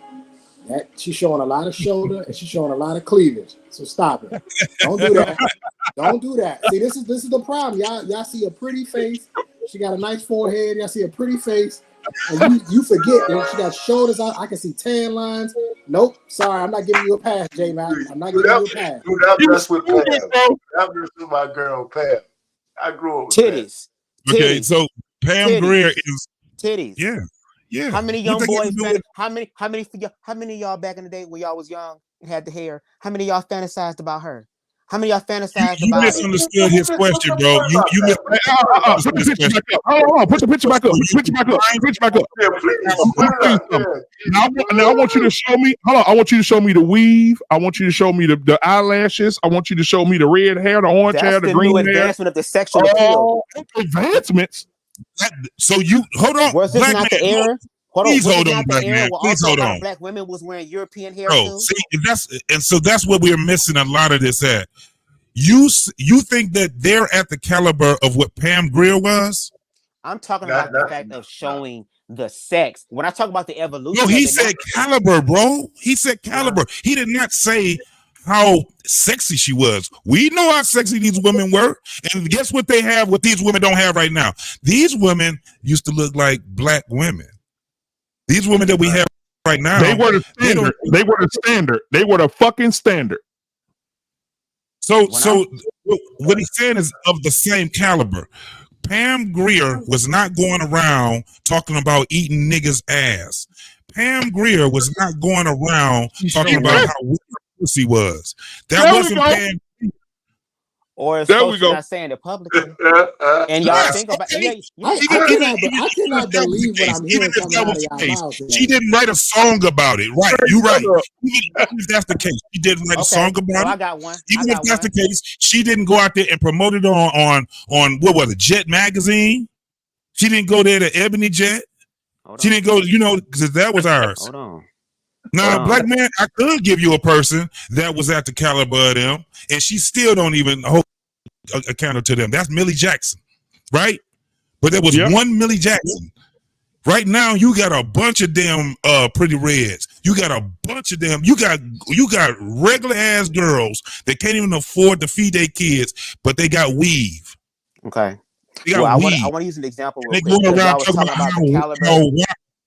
I want to talk about the caliber of women, and we acting like this is just something new or whatever. There's a song by an artist by the name of Lucille Bogan in 1935 called "Till the Cows Come Home." You had to go all the way to.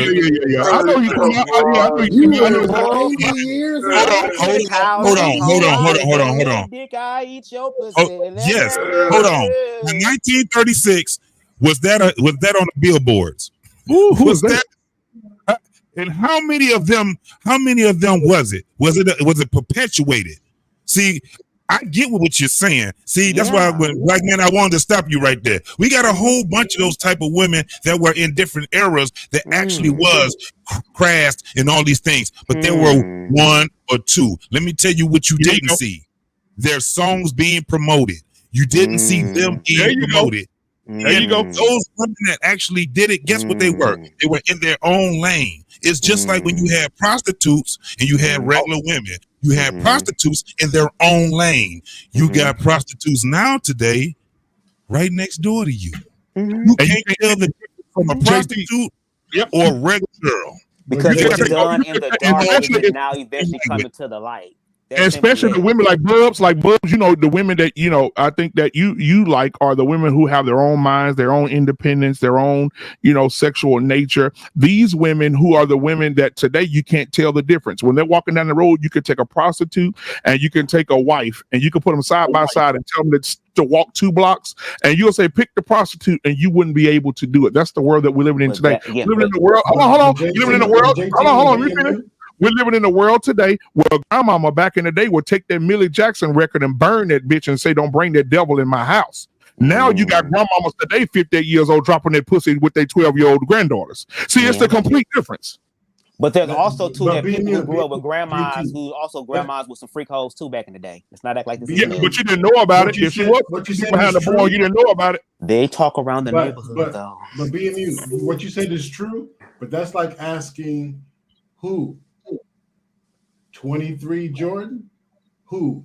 Kobe or Celtics Bird or we're talking technology where the shoe makes you jump now versus back then the Converse. So we're comparing generations. That's disingenuous. They didn't have TikTok. Let's keep it real. There were hoes next door. There was the Mr. Walkers next door, the Jimmy Walkers next door.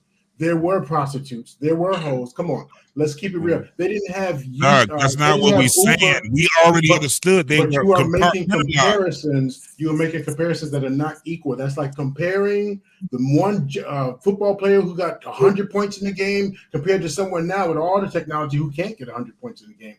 There's one thing we're not saying, Doc. But Doc, they weren't promoted though. They weren't promoted. They were shamed. Doc, we keep talking about the hoes and stuff. The one thing we don't say is back in my day, the women who were virtuous were much easier to identify. That's the issue. There've been hoes. That's the only thing that we're saying. So the issue is we're looking at it the wrong way. I would defy any man to tell me that there wasn't more women out there that had some virtue left and be ready for marriage back in my day than now. That's the issue. Okay. The men, Okay. the men can't find the women that they want to marry now because they're Right. indistinguishable between them, the hoes, and the transgender men, women. That's why you They got all to get look to the know same. people. You They got all to get to look know the same. people. Let Didn't me y'all do speak my about Halukin horsemanship move. last night? Let me do my Halukin Penny. move and say this, Bubs. I'm gonna do this Halukin move. What I just heard our Payne say, back to it's in our face. So back then we didn't know about it, and if you did it, you kept that stuff to yourself. Right. Now, not only is it in the open because of the TikToks and stuff, but if I'm hearing correctly, it's in your face with this like I better. And so before cool, but now it feels so forceful. And we talk about not getting into feelings, but then it's crossing that bridge. And so that's another challenge. Like, how do queer communities feel heard, but not force it? And vice versa. How do we say stop forcing without killing? Correct. I think I'm gonna Is agree that a with fair assessment, our Pain? Is that fair? Is that what you were talking about? That is not. Well, no, I mean, I meant what I was saying. Listen, I think we look at it the wrong way because people measure things by the bad part of the community. It was hoes back then. Jesus Christ had Mary Magdalene, right? She was a hoe, right? So that's the oldest profession. So all I'm trying to say is, it's how many. If you're a man looking for somebody like I was, right? I'm saying that back in the day, it was easier to find women who were virtuous. You know why? Because women and virtue went hand to hand. And they started to lose that. Guess when they started to lose that? In 1960, when the pill was put out by the FDA. And when women just started to think, wow, shit, I can fuck indiscriminately just like a man. Right? And it just grew. And so all I'm just trying to say, everybody keeps belittling the history of how we got from there to there. It wasn't just people. It was events. It was things that got us here. It was feminism. It was all kinds of stuff. Did men have a part to play? Yeah. Did women have a part to play? Yeah. Did social media have a part to play? But that came later on. We were going down this path. And we keep ignoring the things that got us here.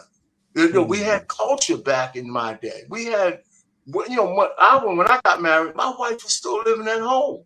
My fiance, she was still living. I had to go talk to my father-in-law and ask him for permission to marry her. No, I bet you we can't probably find one man doing that shit today, hardly. And our pain. And back in the day, if your little 14-year-old cousin got pregnant, they sent her off to Chicago to have a baby. And then Auntie will say, "That's my baby." Now they having baby showers. Oh yeah, the baby showers look like weddings. Shit, when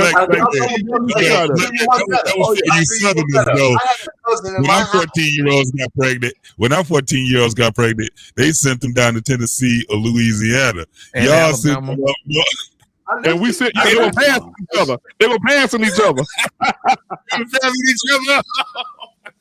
Anyway, so the way I look at the past is different. I look at one of our issues, I'm gonna land it here, is that we look at the wrong thing. I said it's just a mix of women and the way they think. Because I don't think men have really changed. I think it's women have been unleashed. They have this, their natural instinct has always been there, but there was culture, social mores, stigmas, shame, all that stuff that kept them in the box. And they didn't mind being there because a lot more of them wanted to be married. They understood that they wanted to keep their some of their virtue for the men that they wanted to marry, right? I mean, they just did. Okay. And that's just to participate. But here's one thing, I'm gonna shut up after this. I still think there's still some women out there like that now. You was doing so good. You was doing There's always a couple good chicks out there. There's always a couple good ones. Oh, you just gotta look harder. No, let me tell you something. Let me tell you something about this needle in the haystack theory that you guys have. You guys have a needle in the haystack theory. Oh, you're gonna find one. No, burn the fucking haystack down. They're not there. They're not there. They're not there. You can't say that. They're gone. Hey, They're Pan, gone. You can't say It's that. over. I'm finna help you redeem It's yourself. over. I agree with you, R-Pain. I agree with you on that. There are some good women out there. If these They so-called just ain't good dealing with women no were out bullshit. there, if these so-called good women were out there, then more men would be married them at a faster rate. They don't exist. Stop it. And you guys have been married. You guys have been married for 30 years. You're the first one to talk about this nonsense. And ain't had a date with it. You ain't had a date in 30 years. Talking about it's still good women out there.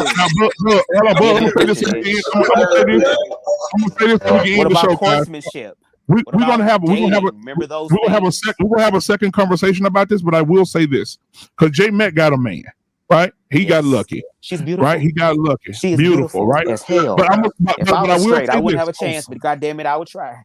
But say this though. Okay. The population. We're gonna look at these numbers because I don't think I've ever seen a man as gay as thirsty as you, bro. It's quite it's an interesting dynamic to watch but that's you the be thing. thirsty over. But that's what I'm trying to get y'all to understand. There are queer people more so than what you think that actually can honor women. If I was trying to really go with this agenda to try to destroy blackness, that's not honoring her. That's not honor. You thirsting over. Because earlier you said you were finding a motherfucker. I said she's fine, the motherfucker. I didn't say what I would do things to her. I just said she was fine. She's beautiful. She's naturally beautiful. She don't need all the enhancements. The goddess in her is smiling out. I've even said this on my panel. What the hell? Okay, it's going to be a certain type of way. I can't compliment women or nothing.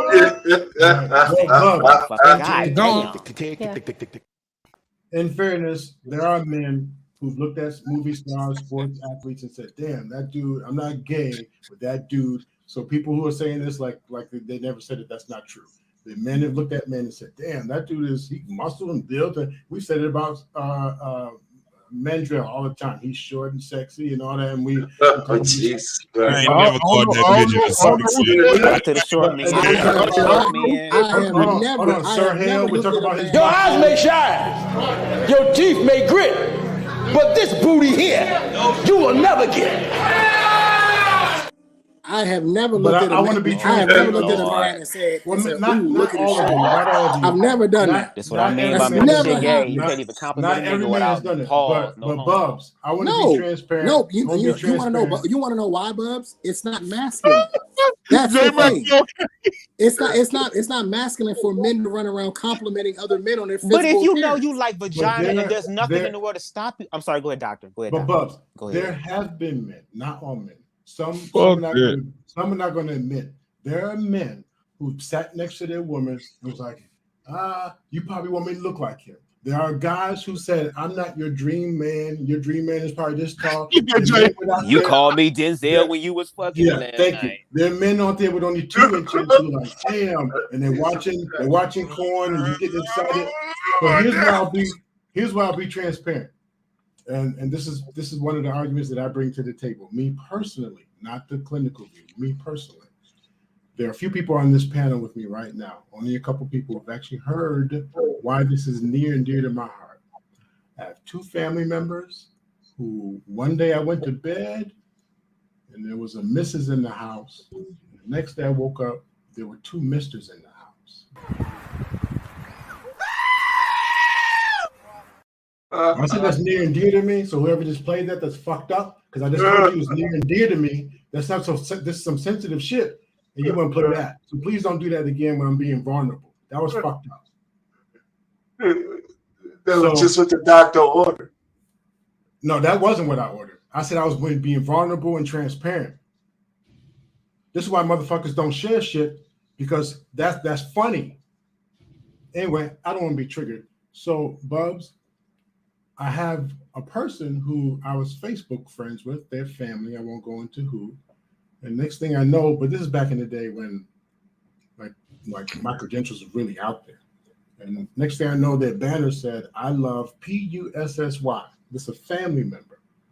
Now, if you look at my Facebook, I barely post anything, barely. But on my professional page, yes, on my personal one, I had to get rid of people who use N-word, drugs, and all that, who are actually going against what I'm licensed in. So this is a family member. I'm like, since when? And they said, "I wanted to tell you, but I know the work that you do." I wanted to tell you, but I knew you would get angry. How did you know this? Did you give me a chance? But instead of talking, I did talk to them. But you know what I started doing? Not too long ago, and I haven't shared this part. There were a couple of sisters who I was trying to help, and I'll make this quick. There were a couple of sisters I was trying to help, Black women. And as much as I don't talk about being a secret Santa and giving back, what we would actually call simping. But I go to countries and feed people. I do all this giving back. And the point behind that is, at a job, I said, hey, sister, you might want to be careful. You're not one of the peoples here. Doing that will get you fired. Another one, I said, hey, sister, you see that fork on the ground?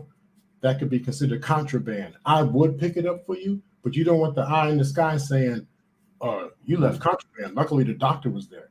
That sister said, oh, thank you. The next thing I know, I had a report against me that these two people felt that I was being sexual and that I was caring too much.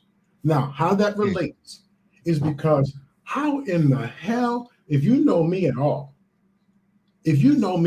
from the simp side all the way to wanting to give to people, and I'm trying to help this sister. So you know what I did? I started thinking angry against all Black women. Now, how does that relate? Because when I saw that banner up there and I thought, this is a child, my goddamn, you put up there. So I started addressing and attacking the people who influenced her to put that shit up there. I didn't take time to investigate like why and do you really like and blah, blah, blah, blah, and are you sure? I went right to the source. And the person, when I woke up in the house and it seemed like the next day it was a change of guard, I don't talk to that person. I don't have conversations with them. I feel like I don't trust them. I feel betrayed. I feel effed over. Not literally, but I feel betrayed literally. I feel like, why didn't you tell me? We're family. You couldn't talk to me. Anything from the work that I do, how middle of the road I am, you couldn't talk to me. But I tell you what, because of respect for that role and that person and my respect for that, I started attacking those who I believe influenced. And what really pissed me off is, so how long you been this way? Because I've known you for years. So then anytime I hear someone saying, you have to, my whole thing is, I don't have to. You got me fucked up. I'm not that person, and I'm not that person. You're not just going to convert me. You're not just going to make me. So I started taking my anger out on people who, one, had nothing to do with it. Two, had something to do with it, but it's not their fault, right? It's not their fault. So what I'm going to be transparent to say, part of the violence that I've contributed to the community is when I have taken my personal feelings and instead of addressing it with the people, I felt like, well, who sprinkled some shit on you? Who convinced the fuck? Who convinced?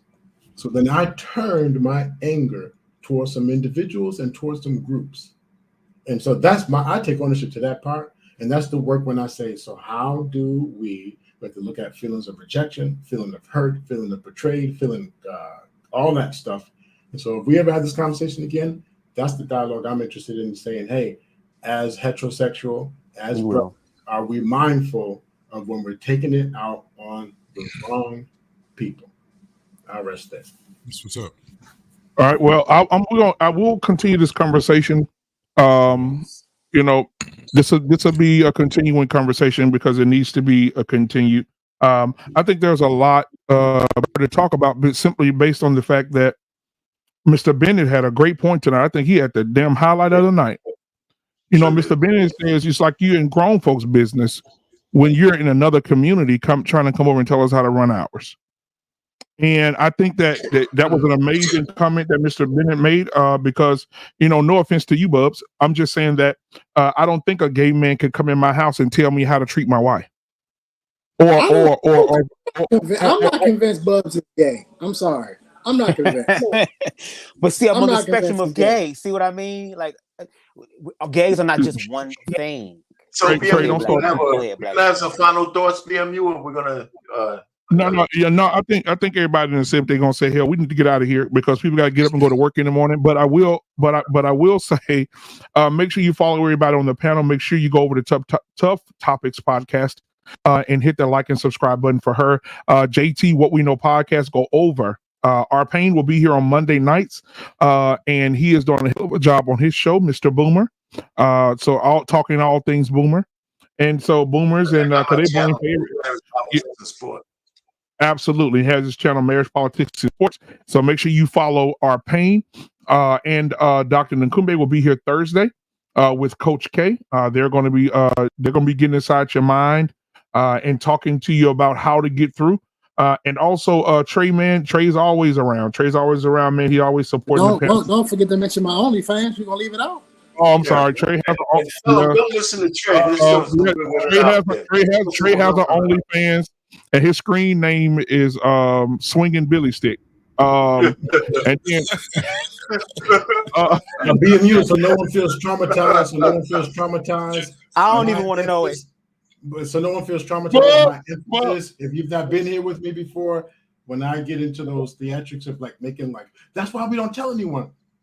For those who like, the people on this panel, I trust that if I'm being vulnerable and all that and those type of things. So for those who don't know or who are like, holy shit, please know that's when I say, all right, I want to emphasize a point and I want to make it real. So I am good. So just want you to know that. We know. All right. And so I think that we should, are you guys, I just want to ask while we here straight up to you guys, are you guys good to finish this conversation on next Tuesday or no? Hell to the year. I mean, if we can have some kind of something that really advances the conversation from where we are now, so we're not just going over the same old shit. Maybe you know what I'm saying? Do you have a shot clock? I can get you one.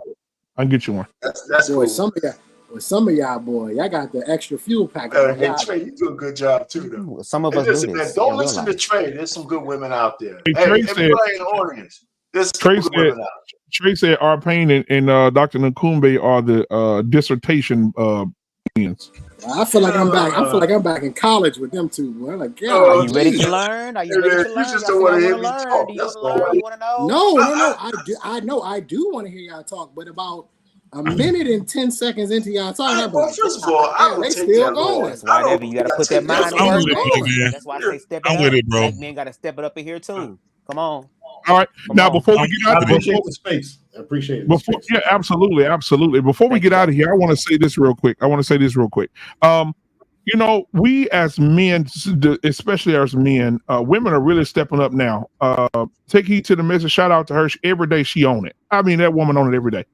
J Mac, thank you for the work that you're doing as well. Shout out to Security Boss. She's all about family and marriage as well. Just all the women who put the work in. Mr. He said, she said, putting the work in over there. But I think that we should start telling the truth. A lot of people are bending to the truth or breaking to the truth. I think we need to tell the truth. And I have a clip here that just motivates me to continue to do what I'm doing. Is telling the truth and confronting the truth and just meeting it where it is. And I'm going to play it before we get out of here. Here we go. What angers the hell out of me is the damn punctified preachers and leaders who know the truth but won't speak it for fear that something bad is going to happen to them. If you know the truth, speak it. And if you gotta die, damn it, die on the truth that you are man enough to speak. I keep skipping. Yeah, man, that's it right there. Yeah, you got to speak some truth. I agree with that. So, absolutely. I told you, Black, I'd rather die on my feet than live on my knees. On my knees, absolutely. So thank you guys for being here. Thank everybody that came to the show tonight, that contributed to the show financially, contributed to the show in the comments. You guys will go and edit in the comments. I love to see the interaction in the comments, so I appreciate that. And man, until next, if you guys can make it next Tuesday, I'll make sure I send the link out for our part 2 of this conversation, and then we can seal, deliver it on next week. And until then, man, hey, ain't nothing else to say. Thank you. Thank you so much, Bubs, for coming. Everybody, hey, man, great conversation, y'all.